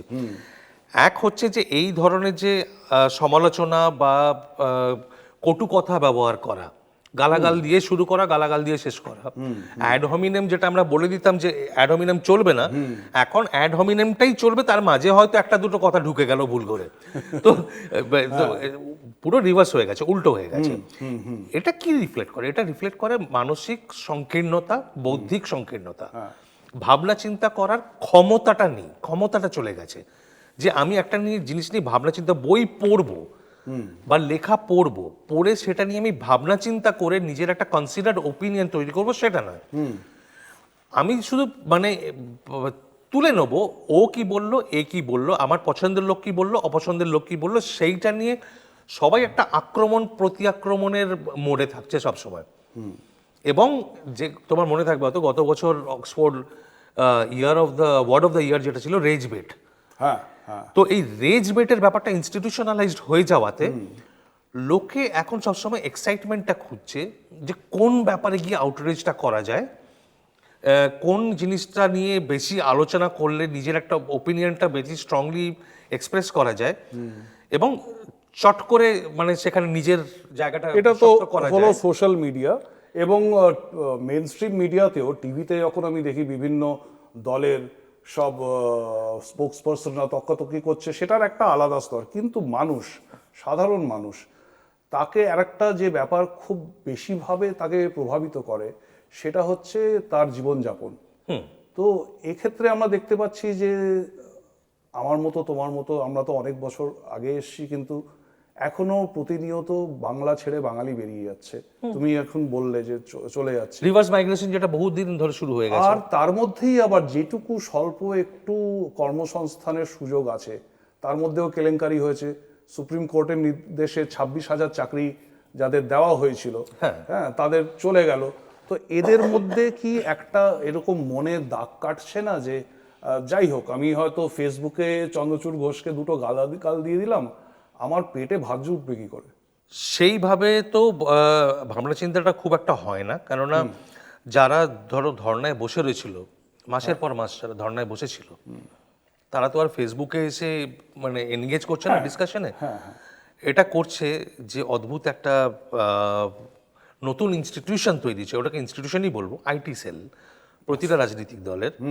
এই আইটি সেল এসে এদের কাজটা হয়েছে যে মানে তোমার একটা সুস্থ স্বাভাবিক বিতর্ককে মোড় ঘুরিয়ে দিয়ে ওটাকে অন্য জায়গায় নিয়ে যাওয়া, যাতে সেই কনভারসেশনটা আর হতে না পারে। তো ওখানে তোমার ব্যক্তি আক্রমণ করে, গালাগাল দিয়ে তুমি আলোচনাটাকে আর হতে দেবে না। ওখানে ঢুকে পড়বে, তুমি আমাকে এসে বললো কি রে সঙ্গী কেমন আছিস, চাড্ডি সঙ্গী, তো এগুলো বলতে থাকে। হ্যাঁ, এবার আমি এটা যখন আমি তৃণমূলকে আক্রমণ করে লিখি বা সমালোচনা করে লিখি, তখন আমাকে এটা গত 21-এ 24-এ ইলেকশন, পশ্চিমবঙ্গের নির্বাচন হওয়ার পরে, তো এরা খুব মানে এটাতে আনন্দ লাভ করে, এসে আমার পোস্টে লিখে দিয়ে যায় যে কিরে সঙ্গী কেমন লাগছে। আমি তো রাজ্যে থাকি না, আমার ভালোই লাগছে। তো কিন্তু এবার উল্টো দিকও হয় যে আমি যদি অন্য রাজনৈতিক দলকে আক্রমণ করি, আমি যখন বিজেপিকে আমি সমালোচনা করব, যারা সিম্পাথাইজার তাদের মধ্যে কিন্তু এমনও রয়েছে, আইটি সেল না হলো তারা, আমি সাধারণ লোকের কথা বলছি এখানে, তারা এসে কিন্তু আমাকে বলবে কি কত টাকা পাচ্ছেন চটি চাটতে। তো বাধ্য হয়ে আমি নিজের নাম যেটা দিয়েছিলাম যে ট্রিপল এজেন্ট, যে আমি তৃণমূলেরও এজেন্ট, আমি বিজেপিরও এজেন্ট, এবং যেহেতু একটা মিডিয়াতে অনেকে বলে যে আমরা যদি দুই পক্ষ থেকেই গাল খাই, তার মানে আমরা ঠিক কাজ করছি। হ্যাঁ, দুই পক্ষ তো না, আমার তো তিন পক্ষ হয়ে গেল। একটা ইয়েতে আমাকে কংগ্রেস স্পোক্স পারসন বলে টিকার দিয়ে দিয়েছিল, তো আমি এবার মাওবাদীটা বাকি রয়েছে, ওরা এবার দয়া করে আমাকে ওইটা দিয়ে দিলে হয়ে যায়, আমি একদম সম্পূর্ণ মানব হয়ে যাব। তো কিন্তু সুরজিৎ, একটা জিনিস দেখো, এই যে বৌদ্ধিক স্তর নেমে যাওয়া, যে কোনোভাবে তোমার অর্থনৈতিক যে অবক্ষয়, বৌদ্ধিক অবক্ষয়, অর্থনৈতিক অবক্ষয়, তোমার সামনে রাস্তা কি, জীবনযাপনের লাইভলিহুডের কি রাস্তা আছে? পার্টির নেতাদের দাক্ষিণ্যে, সিন্ডিকেটের দাক্ষিণ্যে, গুন্ডাদের দাক্ষিণ্যে কাটমানি কথাটা যেখানে ইনস্টিটিউশনালাইজড হয়ে যায়, তুমি একটা কাজ উইদাউট কানেকশন ফ্রিলি, আমাদের এখনো তো ডেমোক্রেটিক সোসাইটি, ডেমোক্রেটিক স্ট্রাকচার, তো তুমি তো অ্যাপ্লাই করবে, তুমি চাকরি সেই তোমার গুণের বিচারে হওয়া উচিত। বহু যাবত এটা বাম জমানা থেকেই চলে আসে যে তোমার রেকমেন্ডেশন কার আসছে সেই রেকমেন্ডেশনের ভিত্তিতে তোমার চাকরিটা হবে, এটা পুরনো। ওই যে বললাম যে তৃণমূল এসে বাম জমানাটাকে শেষ করেনি, ওটাকে বাম তর জামানা করে দিয়েছে। তো এই যে প্রসেসটা হয়েছে যে তুমি প্রজেক্ট থেকে সেন্ট্রাল গভর্নমেন্টের প্রজেক্টের নাম পাল্টে রাজ্যের প্রজেক্ট করে দিলে, যে ফান্ড আসছে সেই ফান্ডের কোনো হিসেব দিচ্ছ না, ফলে যে কোথায় টাকা সাইফন্ড অফ হয়ে যাচ্ছে সেটা জানতে পারছে না কেউ। সেই টাকা কোথায় আসছে সবাই চোখে দেখতে পাচ্ছে, কিন্তু বলার কারোর সাহস নেই। বললে তোমার ওপর যে কী ধরনের আক্রমণ হবে, তুমি প্রাণে বাঁচবে কি, সমাজে থাকতে পারবে কিনা কেউ জানে না। তো এই যে একটা অরাজকতা আর ভয়ের যে জায়গাটা, যেটা শুরু হয়েছিল বাম জমানার শেষের দিক থেকে। একটা জিনিস আমি যেটা কন্টিনিউইটি দেখছি, আর যেখানে আমি কন্টিনিউইটির মধ্যেও একটু তফাৎ দেখছি, যেরকম আমার ক্ষেত্রে আমি বলি যে আমাদের বাড়িটা আমি যখন বিহার থেকে বেঙ্গলে শিফট করলাম, শুনলাম নাকি যে জমিটা নিয়ে মামলা চলছে। তো ঠিক আছে, চলছে তো চলুক। হঠাৎ করে সিপিএম এর নাগরিক কমিটি একদিন সকালবেলায় এক গাদা লোক চারিদিকে বাড়ি ঘিরে ধরেছে, কোনো মারপিট কিছু না, কিন্তু ওটা the very sight is very intimidating, যে ঘরের চারিদিকে লোক ছেয়ে গেছে। বলছে, আরে মশাই কি মানে পাড়া প্রতিবেশীর সাথে তো বন্ধুত্বপূর্ণভাবেই থাকতে হয়, সহযোগিতা করতে হয়, আপনাদের সে কবে থেকে কেস চলছে, নিন নিন এখনই মিটমাট করুন। এই একটা আমার কলকাতার প্রথম একটা এক্সপিরিয়েন্স, যে একটা এক্সট্রা কনস্টিটিউশনাল বডি যার কাগজে কলমে কোনো অথরিটি নেই, সে এসে মিটমাট করিয়ে দিচ্ছে। সেই জিনিসটা এখনো চলছে। তুমি যেটা বলছো বাম থেকে বামতর হয়ে গেছে, কিন্তু যদি আমি 2011-র পরে 12, 13, 14 দিকের কথা বলি, সেই সময় আমি যখন যেতাম, আমি তো প্রতি বছরই একবার দুবার তো যাওয়া হয়েই যায়, তো আমি শুনতাম যে 1977 থেকে 11 খারাপ ছিল, কিন্তু এতটা খারাপ ছিল না। আর নাগরিক কমিটি তুমি যেটা বললে যে একটা এক্সট্রা কনস্টিটিউশনাল বডি হলেও, তুমি মানে কলকাতা ছেড়ে কলকাতার বাইরে মফস্বল শহরগুলো গেলে তুমি দেখতে যে নাগরিক কমিটিতে, যে পাড়ায় পাড়ায় নাগরিক কমিটি তৈরি হচ্ছে, সেখানকার যারা নোটেবলস, তারা সিপিএম এর না হলেও তারা কিন্তু নাগরিক কমিটিতে তাদের রাখা হতো। কেন? তাদের মান্যগণ্য লোক, তাদের লোকের কথা তাদের মানে শ্রদ্ধা করে, এবং সবসময় যে গায়ের জোরেই সব ফয়সালা হতো তা নয়, মানে এমনিও মিটমাট হতো। মানে ফার্স্ট স্টপ এখানে যাতে চেষ্টা করা হবে যে এখানে যাতে ঝামেলাটা মিটে যায়, এরপরে না যায়। তারপরেই লোকাল কমিটির বিশাল প্রভাব। তো তুমি ইউনিভার্সিটিতে চাকরি করবে, স্কুলে চাকরি করবে, সেই লোকাল কমিটির রেকমেন্ডেশন যাবে। তুমি তো এই যে তোমার যে প্রভাব প্রতিপত্তির যে কালচারটা তৈরি হলো, এটা মানে মোড় ঘুরে গেছিল, বাংলার রাজনীতির মোড় ঘুরে যায়। আমি বলবো 1962 থেকে শুরু হয়েছে, বিধান রায়ের মৃত্যুর পর থেকে শুরু হয়েছে। বিধান রায়কে তো অনেকেই সমীহ করে চলতো, এমনকি আমি শুনেছি যে নেহেরুও খুব একটা মানে খেপাতে চাইতেন। হ্যাঁ, আমি মানে দেখো অনেক কিছু রয়েছে, আমি বেশি ফোকাস করতে চাই। আমি 67 থেকে বলবো, 67 থেকে যখন বাম তোমার শক্তি বেশি বাড়তে শুরু করলো, ওইদিকে নকশাল আন্দোলনও হলো। এই যে শক্তিটা বাড়ানো, বামীদের প্রথম দুর্বলতা ছিল যে রুরাল এরিয়াতে কৃষকদের মধ্যে অতটা সংগঠন শক্তিশালী ছিল না। সেই কৃষকদের মধ্যে ঢুকে যাওয়া, ক্ষমতায় আসা, বর্গা অপারেশন, তোমার জমি দখল করে নেওয়া, এই যে গা জোয়ারি করে বিপ্লবের একটা মানে ছোট প্রক্সি দিয়ে, প্রক্সি রেভলিউশন মতো করে, মানে নিজস্ব ভেস্টেড ইন্টারেস্টের কাছে অ্যাপিল করে এই কনস্টিটিউয়েন্সিগুলোকে ধরে রাখা। আজকে যখন আমরা রাজনৈতিক পট পরিবর্তনের কথা বলি, আমরা দলগুলোর কথা বলি, সিপিএম এর কথা বলি, আমরা কংগ্রেসের কথা বলি, তৃণমূলের কথা বলি, বিজেপির কথা বলি, কিন্তু 2011-র পট পরিবর্তনের মধ্যে যে মানে সেকশনটা একটা খুব ক্রিটিক্যাল রোল প্লে করেছিল, আমি কাউকে ওই কথাটা ওই জিনিসটাকে আমি আজকে টানতে দেখি না, সেটা ছিল বিক্ষুব্ধ সিপিএম। বিক্ষুব্ধ সিপিএম যদি না হতো, তাহলে কিন্তু তোমার 2011-তে হ্যাঁ, চেঞ্জ অফ সে বিমান ঘোষ ইত্যাদি বুদ্ধদেব ভট্টাচার্যেরই বিরুদ্ধে চলে গেল, একটা ইন্টারনাল ফিউড সৃষ্টি হলো, তার উপরে আবার নন্দীগ্রাম সন্দেশখালী। কিন্তু একটা জিনিস, এই যারা বলে যে আগে খারাপ ছিল কিন্তু এতটা খারাপ ছিল না, তার মধ্যে যেমন তুমি ধরে নাও একই ধরনের ঘটনার কথা যদি বলি, হ্যাঁ বানতলা, হ্যাঁ ঠিক আছে, ফুলবাগান, এগুলো সিপিএম আমলে হয়েছে। হ্যাঁ কিন্তু জ্যোতি বসু কখনো এগিয়ে এসে বলেননি, he did not cast aspersions on the victim. যেই জিনিসটা মমতা ব্যানার্জি করে থাকেন, সে পার্ক স্ট্রিট থেকে শুরু করে আজকের মানে লেটেস্ট যে কোনো ঘটনাই হয়, her first modus operandi, SOP rather, হ্যাঁ স্ট্যান্ডার্ড অপারেটিং প্রসিজার, হ্যাঁ ভিকটিম শেমিং। যারে ওই মেয়েটা তো এরকম ছিল, এইরকম একটা কথা বলে দেওয়া। আমার যদ্দূর মনে হয় that the worst case scenario in the period of Jyoti Basu was, I think, right after Phulbagan incident, he was flying off to another country for a visit. এয়ারপোর্টে সাংবাদিকরা ওনাকে ধরেছে, বলেছে এত বড় একটা ঘটনা ঘটে যাচ্ছে, আপনি বিদেশ ভ্রমণ করতে যাচ্ছেন? তো ওনার মুখ ফসকে বেরিয়ে গেছিল, এরকম ছোটখাটো ঘটনা তো হয়েই থাকে, এরকম তো কতই ঘটে থাকে, কিন্তু ভিকটিম শেমিং করেননি। এখন যেই লাগাতার যে ভিকটিম শেমিংটা হচ্ছে লাগাতার, হ্যাঁ হ্যাঁ, তার মধ্যে মানে বাঙালি সমাজ উদ্বেলিত হচ্ছে না? না, হচ্ছে না। তার কারণ হচ্ছে যে আমাদের একটা মানে ধারণা হয়ে গেছে, আমরা যারা মানে শিক্ষিত মধ্যবিত্ত উচ্চ মধ্যবিত্ত ক্যাটাগরিতে পড়ি, আমাদের মনে হয় যে যে এই করাপশনটা খুব বড় ইস্যু আমাদের কাছে। মরালিটি, এথিক্স, এগুলো খুব বড় জিনিস আমাদের কাছে। সাধারণ লোকের কাছে গভর্নেন্সটা হচ্ছে অনেক বড় ব্যাপার, তাদের কাছে মরালিটি এথিক্স কিছু নেই। তোমার মনে থাকবে বীরভূমে এক নেতা টেলিফোনে রেকর্ড করে নিয়েছিলেন, ওই এক পুলিশ অফিসারকে ফোন করে অকথ্য গালাগাল করেন। ঘটনাটা ঘটার পর আমি বীরভূমেও গেছিলাম। আমি কলকাতায় যে আউটরেজ দেখেছি, কলকাতার বুদ্ধিজীবী মহলে যে সংবাদপত্রে আউটরেজ, টিভি স্টুডিওতে আউটরেজ, যে এমন কথা কেমন করে বলে দিল, কিভাবে এটাকে অ্যাকসেপ্ট করা যায়।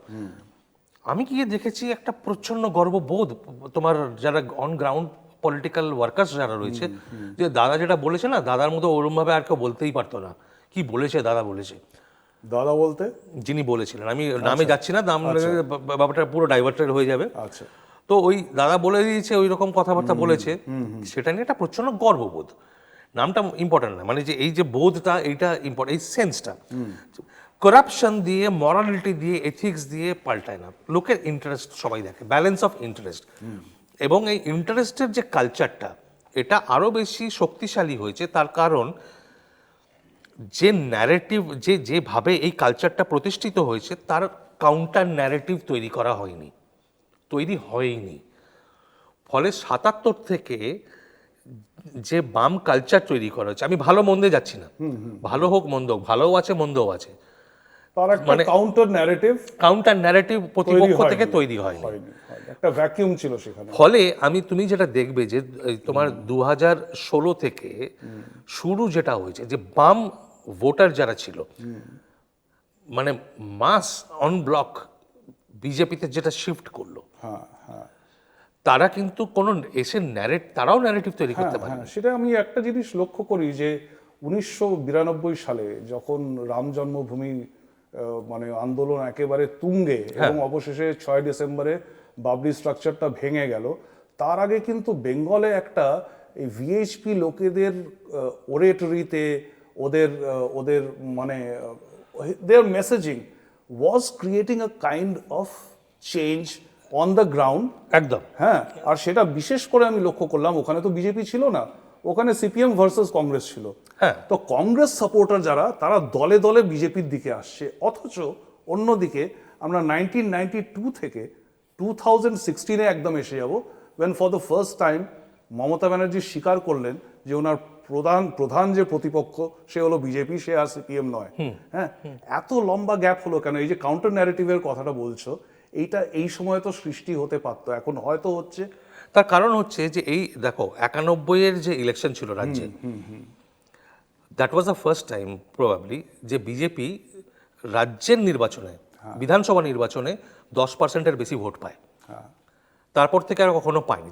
তার কারণ হচ্ছে যে এক হচ্ছে যে তৃণমূলের সঙ্গে অ্যালায়েন্সে চলে গেল, ফোকাসটা যেহেতু তৃণমূল কংগ্রেস ভেঙে বেরিয়ে এসছে, তৃণমূল কংগ্রেসের বাল্ক ভোট শেয়ারটা নিয়ে বেরিয়ে গেলেন। মমতা বন্দ্যোপাধ্যায় কংগ্রেসকে ভেঙে পুরো বাল্কটা নিয়ে বেরিয়ে এলেন, সেই জন্য জিতছেন। দুটো দল কিন্তু কখনো মানে পোলারাইজড পুরোপুরি করতে পারেনি পশ্চিমবঙ্গের রাজনীতিকে, মানে দুটো দলের কে ঘিরে কখনো হয়নি, অ্যালায়েন্স ঘিরে হয়েছে। সিপিএম কিন্তু Left front. একা কখনো জিততে পারতো না, 38%-এর উপরে যায়নি কখনো ভোট, জিততে পারবে না। কংগ্রেসের সঙ্গে কিন্তু অন্যরা, কংগ্রেস একমাত্র দল ছিল মানে তার আগে অবধি যেটা নিজের নিজের ভোট শেয়ারে জিতে এসছে। এবার বাম ফ্রন্ট না থাকলে কিন্তু সিপিএম একার পক্ষে জেতার ক্ষমতা ছিল না। তৃণমূল আসার পর প্রথম অ্যালায়েন্সটা বিজেপির সঙ্গে হলো, গ্রাউন্ডটা কন্ট্রোল করে নিল। তারপর থেকে তৃণমূল বেড়েই গেছে। তৃণমূলের ভোট শেয়ার আর কমেনি। এই 2024 এসে প্রথমবারের মতো বোধহয় একটু ডিপ করেছে, কিন্তু সেটা সেন্ট্রাল ইলেকশন, রাজ্যের ইলেকশন। হ্যাঁ, 21-এ তো বিশাল গ্যাপ ছিল, তো প্রায় এই 10%। এর মধ্যে তোমার ওই রাম মন্দির, বাবরি মসজিদের পর রাজ্যের ইস্যু নিয়ে যে একটা কালচারাল ন্যারেটিভ তৈরি হবে, অল্টারনেটিভ।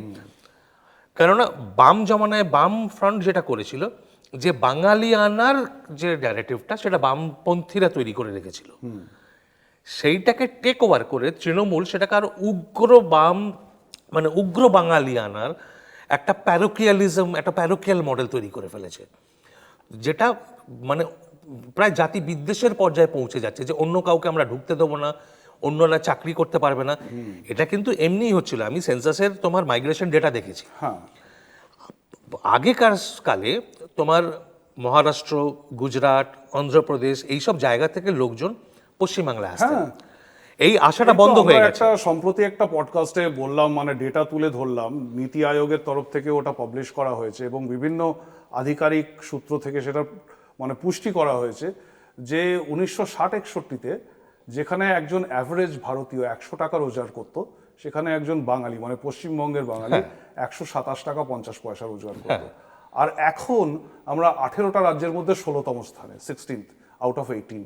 হ্যাঁ, তো এইবার ব্যাপারটা যে হচ্ছে যে একদিকে তুমি বলছো যে কাউন্টার ন্যারেটিভ তৈরি হয়নি, অন্যদিকে তুমি পার্টিজান ক্ষেত্রেও বলছো যে সেরকম একটা টাফ কম্পিটিশন নয়। এমত অবস্থায় যে সবচেয়ে বড় চিন্তার কথা, সেটা কিন্তু কোনো ইলেকশনের কথা নয়, সেটা ভারতবর্ষের কথা এবং সেটা পশ্চিমবঙ্গের কথা, যে ইদানিং যা শুনছি, in the absence of any viable challenge to the power, হয়তো বঙ্গভঙ্গ আরেকবার হয়ে যাবে, হয়তো মানে ভারত পশ্চিমবঙ্গকে হারাবে। এটা সবচেয়ে বড় চিন্তা। এটা এই ব্যাপারে তুমি ভেবেছো? লোকজন বিশেষ করে কি বলছে, বাংলার লোকেরা কি বলছে? দেখো, এটা বঙ্গভঙ্গের কথা যদি তুমি বলো, তাহলে হয়তো এটা ইমিডিয়েট ফিউচার না। ইমিডিয়েট যে মানে যে পথ দিয়ে যেতে হবে বঙ্গভঙ্গ, আর একটা পার্টিশন বা আর একটা ব্রেক এর মধ্যে তুমি যদি দেখতে যাও বা ধরে নাও ওই যে ওই দিকেই যাচ্ছি, যে পথটা দিয়ে যেতে হবে, আমরা সেই পথে হাঁটা শুরু করেছি। তার কারণ আমি তোমাকে বলি, যে একটা জাতিসত্তার ন্যারেটিভ যখন কুক্ষিগত হয় রাজনৈতিক শাসক দলের হাতে, তার বাইরে তাকে চ্যালেঞ্জ করার মতো যখন ন্যারেটিভ না থাকে, সাধারণ লোক কি শিক্ষিত, উচ্চশিক্ষিত যারা ক্রিমি লেয়ার, তারা কিন্তু বেরিয়ে যাচ্ছে রাজ্য থেকে। এটা সবসময় মাথায় রাখতে হবে। তুমি কাদের নিয়ে কাজ করছো রাজ্যের মধ্যে, তাদের উপযোগী তুমি একটা ব্রড, একটা মেটা ন্যারেটিভ দিতে পারছো কি? তুমি বামপন্থী ন্যারেটিভের অল্টারনেটিভ দিতে পারোনি, যেই দল হোক। কংগ্রেসের একটা পুরনো ঐতিহ্য ছিল, একটা ধারা ছিল, যে ধারাটা ভেঙে যায় ওই সোমেন মিত্র, মমতা বন্দ্যোপাধ্যায়ের লড়াইয়ের ইয়েতে প্রণব মুখোপাধ্যায় মাঝখানে পড়ে, ওটা তখন পাওয়ার স্ট্রাগলে এসে দাঁড়িয়ে কংগ্রেস মুছে যায়, কংগ্রেসের ধারাটা, ঐতিহ্যটা মুছে যায়। কিন্তু সাধারণ মানুষ, যে বিশেষ করে একটি অভিজ্ঞতা থেকে, যে 2011-র পরে রেগুলার না হলেও 2017 থেকে অন্তত এখন পর্যন্ত প্রায় প্রতি বছর অ্যাভারেজ 2টি করে দাঙ্গা হচ্ছে, এবং সেটা তো সাধারণ মানুষ পিষে মরছে একদম। তো তারা তো বুঝতে পারছে, এবং দাঙ্গাটা কে করছে এবং কে ভিকটিম সেটা আমি নাই বললাম, কিন্তু তারা তো বুঝতে পারছে যে এইভাবে তো মানে আমাদের আবার করে একটা বাড়ি ছাড়া হতে হবে। দেখো, যে শাসক দলের নেত্রী যখন একটা পরিষ্কারভাবে বার্তা দিয়ে দেন একটি বিশেষ সম্প্রদায়ের প্রতি, যে দুধেল গায়ের লাথি খেতে হয়, মানে এটা কি ভয়ঙ্কর একটা বার্তা, যে মানে আমার টলারেন্স লেভেলটাকে আমি কোথায় এক্সটেন্ড করে নিয়ে যাচ্ছি, যে আমার ক্ষমতা ধরে রাখার জন্য আমি কতটা তোমাকে লাইসেন্স দেব। একভাবে বলেই দিচ্ছে আমরা কিছু করব না। এবং এই যে মিশিয়ে দেওয়া, আমি আমি পরিষ্কার বলি তোমাকে, যে র্যাডিক্যাল ফান্ডামেন্টালিস্ট যে সেকশনটা মুসলিমদের মধ্যে, তুমি যখনই এই বিষয়টা আলোচনা করতে যাবে এদের সবাইকে মিশিয়ে দেওয়া হয়। যে সাধারণ মুসলিম তোমার আমার বন্ধু বান্ধব পরিবারের সঙ্গে যারা মিশছে, আমরা যাদের বাড়িতে যাচ্ছি, যারা আমাদের বাড়িতে আসছে, তাদের সঙ্গে ওই ফান্ডামেন্টালিস্ট র্যাডিক্যালাইজড যারা একটা এজেন্ডা নিয়ে কাজ করছে, তাদেরকে এক করে দেখিয়ে দেওয়া হয় এই ডিফ্লেক্ট করার জন্য। তো আমরা কিন্তু, এটা আমাদেরও ব্যর্থতা, এই সিগ্রিগেশনটা আমরা করতে পারিনি। যে না, এই সমালোচনাটা র্যাডিক্যালাইজড ফান্ডামেন্টালিস্ট সেকশনের জন্য, এটা এটা এটা এটা এটা মুসলমান সমাজের প্রতি সমালোচনা নয়। এটা যে র্যাডিক্যালাইজেশনের প্রসেসটা চলছে, যে প্রক্রিয়াটা চলছে, 30 থেকে 35%, এটাও তো অনস্বীকার্য। মানে ওরা তো সংখ্যায় একসাথে, এবং পুরো ভারতবর্ষে ওদের নাম আছে, ওরা একসাথে ভোট দেয়। দেখো, একসাথে ভোট দেয় পশ্চিমবঙ্গের ক্ষেত্রে, এটা এরকম পরের পর নির্বাচন আমরা দেখেছি, সবাই একসাথে দেয় না, মানে কিন্তু ওই একটা মেজরিটি তো দেয়, 70% হয়তো এক দলে দিল। এই যেমন যেমন তোমার ধরে নাও, মনে হলো আমি একজন অ্যাভারেজ মুসলমান, আমি দেখছি যে আমি যদি কংগ্রেসকে ভোট দিই বা সিপিএমকে ভোট দিই, তো আমার ভোটটা মানে নষ্ট হবে আর কি। তো সেই ভেবে আমি হয়তো তৃণমূল কংগ্রেসকে খুব একটা পছন্দও করি না, কিন্তু তৃণমূলকে ভোট দিয়ে দিলাম জাস্ট যাতে আমার ভোটটা নষ্ট না হয়। কিন্তু সেটা আমরা উত্তরবঙ্গের ক্ষেত্রে দেখেছি গত দুটো ওইখানে নির্বাচনে পাল্টে যাচ্ছে, ওখানে আলাদা আলাদা জায়গায় পড়ছে, আলাদা আলাদা পার্টিতে যাচ্ছে, সেখানে আদর্শগতভাবে ইয়ে হচ্ছে, মানে কংগ্রেসকে কেউ দিচ্ছে, বামপন্থীদের কেউ দিচ্ছে। এমনও দেখেছি আমি, আমার মানে গুরগাঁওতে আমি যেখানে থাকি, বাইরে যারা কাজের লোক, যারা গাড়ি চালান, যারা প্রচুর এরকম লোক আছে মালদার, তারা কথাবার্তার সময় বলে যে আমরা বিজেপিকে ভোট দিয়েছি, মুসলমান হলেও বিজেপিকে ভোট আমি দিয়েছি। ইদানিং কয়েকটা এরকম অনেক গ্রামের লোকেদের, মুসলমানদের বিশেষ করে বাইট দেখছি, যেখানে তারা বলছে যে এই বাংলাদেশি আর রোহিঙ্গিয়ারা এসে তো আমাদের উপরে ভাগ বসাচ্ছে, আমাদের যা প্রাপ্য, আমাদের যা পাওনা, তার মধ্যে ওরা ভাগ বসাচ্ছে, আমরা কিছু পাচ্ছি না। তো তাহলে যে আমি বলবো আমাদের যে ব্যর্থতা, আমাদের শিক্ষিত মধ্যবিত্ত উচ্চবিত্ত বাঙালিদের যে ব্যর্থতা, সেটা হচ্ছে আমরা এখনো জায়গাটা পুরোটা ছেড়ে রেখেছি বামপন্থী কংগ্রেসি কালচার, যেটা সে তাদের হাতে ন্যারেটিভ তৈরি করার জন্য। একটা মেটা ন্যারেটিভ, যে ন্যাশনাল ন্যারেটিভ অল্টারনেটিভ, এবং তার মধ্যে বাংলার যে ন্যারেটিভ হতে পারে অল্টারনেটিভ, সেই ন্যারেটিভটা আমরা এখনো তৈরি করতে পারিনি। তার জন্য যথেষ্ট ইনভেস্টমেন্টও করা হয়নি, এবং তার জন্য যথেষ্ট যোগ্য লোকও এখনো পর্যন্ত একসঙ্গে আসেননি যে চ্যালেঞ্জটা চলবে, ইন্টেলেকচুয়াল চ্যালেঞ্জটা চলবে।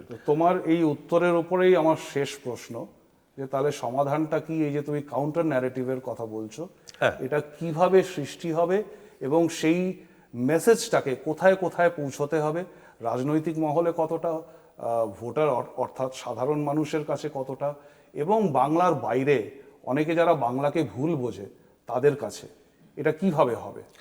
প্রথম কথা হচ্ছে, দেখো, যে একটা ন্যারেটিভ তৈরি হাওয়ায় নিজস্ব ভাবে হতে পারে না, তার পেছনে একটা স্পন্সর থাকতে হয়, একটা মানে স্পন্সর না থাকলেও একটা সমর্থনের জায়গা থাকতে হয়।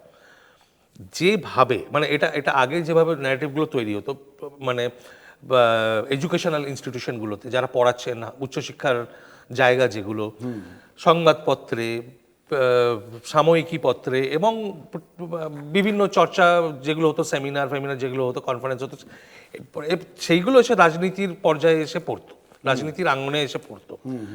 আজকের রাজনীতি সব কিছুকে গ্রাস করে ফেলেছে। কোনো জায়গা, কোনো ব্যক্তি, কোনো পেশা আজকে রাজনৈতিক গ্রাসের বাইরে নেই। ফলে এই ন্যারেটিভটা তৈরি করতে গেলে তোমার রাজনৈতিক সমর্থন পেছনে দরকার হবে, এবং যেহেতু শাসক দলের হাতে পুরোপুরি ন্যারেটিভ তৈরি করার ক্ষমতা, এবং ক্রমাগত একটা লাইন যে তৈরি করা হয়ে আসছে যে বাংলার প্রতি অবিচার করা হচ্ছে, এবং বাংলাকে বিপদের মুখে ঠেলে দেওয়া হচ্ছে, বাংলার টাকা মেরে দেওয়া হচ্ছে, তো এবং এই সবকিছু বাংলার ভেতরেই হচ্ছে, বাংলার ভেতরে হচ্ছে। কিন্তু ওই মানে দিল্লির যারা ক্ষমতায় রয়েছেন তাদেরকে আর কেন্দ্রীয় সরকার বলে দেখানো হচ্ছে না, তাদেরকে প্রায় বিদেশি সরকার বলে দেখানো হচ্ছে, মানে প্রায় ইস্ট ইন্ডিয়া কোম্পানি হিসেবে প্রজেক্ট করা হয়। তো এই যে বাংলার ভেতরে যারা রয়েছেন, বাঙালি যারা আছেন, গোটা বিষয়টা হচ্ছে যে এই ন্যারেটিভটা বাঙালিদের তৈরি করতে হবে। বাঙালিদের এই এই যে ন্যারেটিভটা বাম থেকে বামতর উগ্র বাম আজকে যে ন্যারেটিভটা তৈরি হচ্ছে, একটা মানে প্যারোকিয়াল যে ন্যারেটিভটা তৈরি হচ্ছে, ঘৃণা বিদ্বেষ ছড়ানোর যে যে ব্যাপারটা তৈরি হচ্ছে, সেইটা কাউন্টার করতে গেলে যে বিরোধী যে রাজনৈতিক পক্ষ রয়েছে তাদেরকে অগ্রসর হতে হবে, তাদেরকে। কিন্তু ন্যারেটিভ প্রথম যখন তৈরি হচ্ছে, প্রথম থেকেই তারা যদি ভেবে নেন যে আমাদের ন্যারেটিভটা আমরা বলবো, রাম মন্দিরের মুভমেন্টের সময় আমরা দেখেছি যে বাংলা থেকে ভোট বেড়েছে বিজেপি, কিন্তু সেই রাম মন্দিরটাকে ধরেই যদি তুমি বাংলা ন্যারেটিভ বানাতে চাও তাহলে কিন্তু মুখ তুলে পড়বে। ফলে বাংলার সাংস্কৃতিক যে জীবন, যে ঐতিহ্য, রেনেসাঁস থেকে শুরু করে পুরনো ইতিহাস ফিরে যাওয়া, পাল যুগ, সেন যুগ, সেটা বুঝে বাঙালিদের নিয়ে এই আগে মেটা ন্যারেটিভটা তৈরি করে সেটাকে তারপর দলীয় রাজনীতিতে ব্যবহার করা যেতে পারে। কিন্তু শুরুটাই যদি দলীয় রাজনীতি দিয়ে হয়, সেখানে সমূহ বিপদ। হ্যাঁ হ্যাঁ হ্যাঁ, তুমি একটা বিপদ সরিয়ে আর একটা বিপদ দেখে আনবে। এটা সম্পূর্ণ রকম একটা প্যাকেজ হতে হবে আর কি, যার মধ্যে ইন্টেলেকচুয়াল, এটা বাঙালির অস্তিত্বের লড়াই এসে এবং দাঁড়িয়েছে আজকে। এই লড়াইটা মূলত বাঙালিকেই লড়তে হবে একদম। এবং সম্ভবত বাঙালিদের সাথে লড়তে হবে, বাঙালিদের বিরুদ্ধেও লড়তে হবে, এরকম একটা। হ্যাঁ, কিন্তু এই লড়াইটাকে তোমার মানে নেতৃত্ব দিতে হবে বাঙালিদের। হ্যাঁ, এই এই এই ফিলিংটা তুমি মানে ফিল করেছো যখন তুমি ধরে নাও বর্ধমানে যাও বা কোনো একটা স্মল টাউনে যাও, শিলিগুড়িতে যাও, তুমি কোনো আশা দেখো যে এরকম একটা একটা মানুষের মনে একটা এরকম চাহিদা আছে যে এরকম কিছু হোক? বিশেষ করে গত 2 বছরে আমি যখনই মানে মফস্বল শহরে গেছি, গ্রামেগঞ্জে গেছি, সাধারণ মানুষের সঙ্গে কথা বলেছি, একটা অল্টারনেটিভ খোঁজ কিন্তু বিশাল রেটে রয়েছে।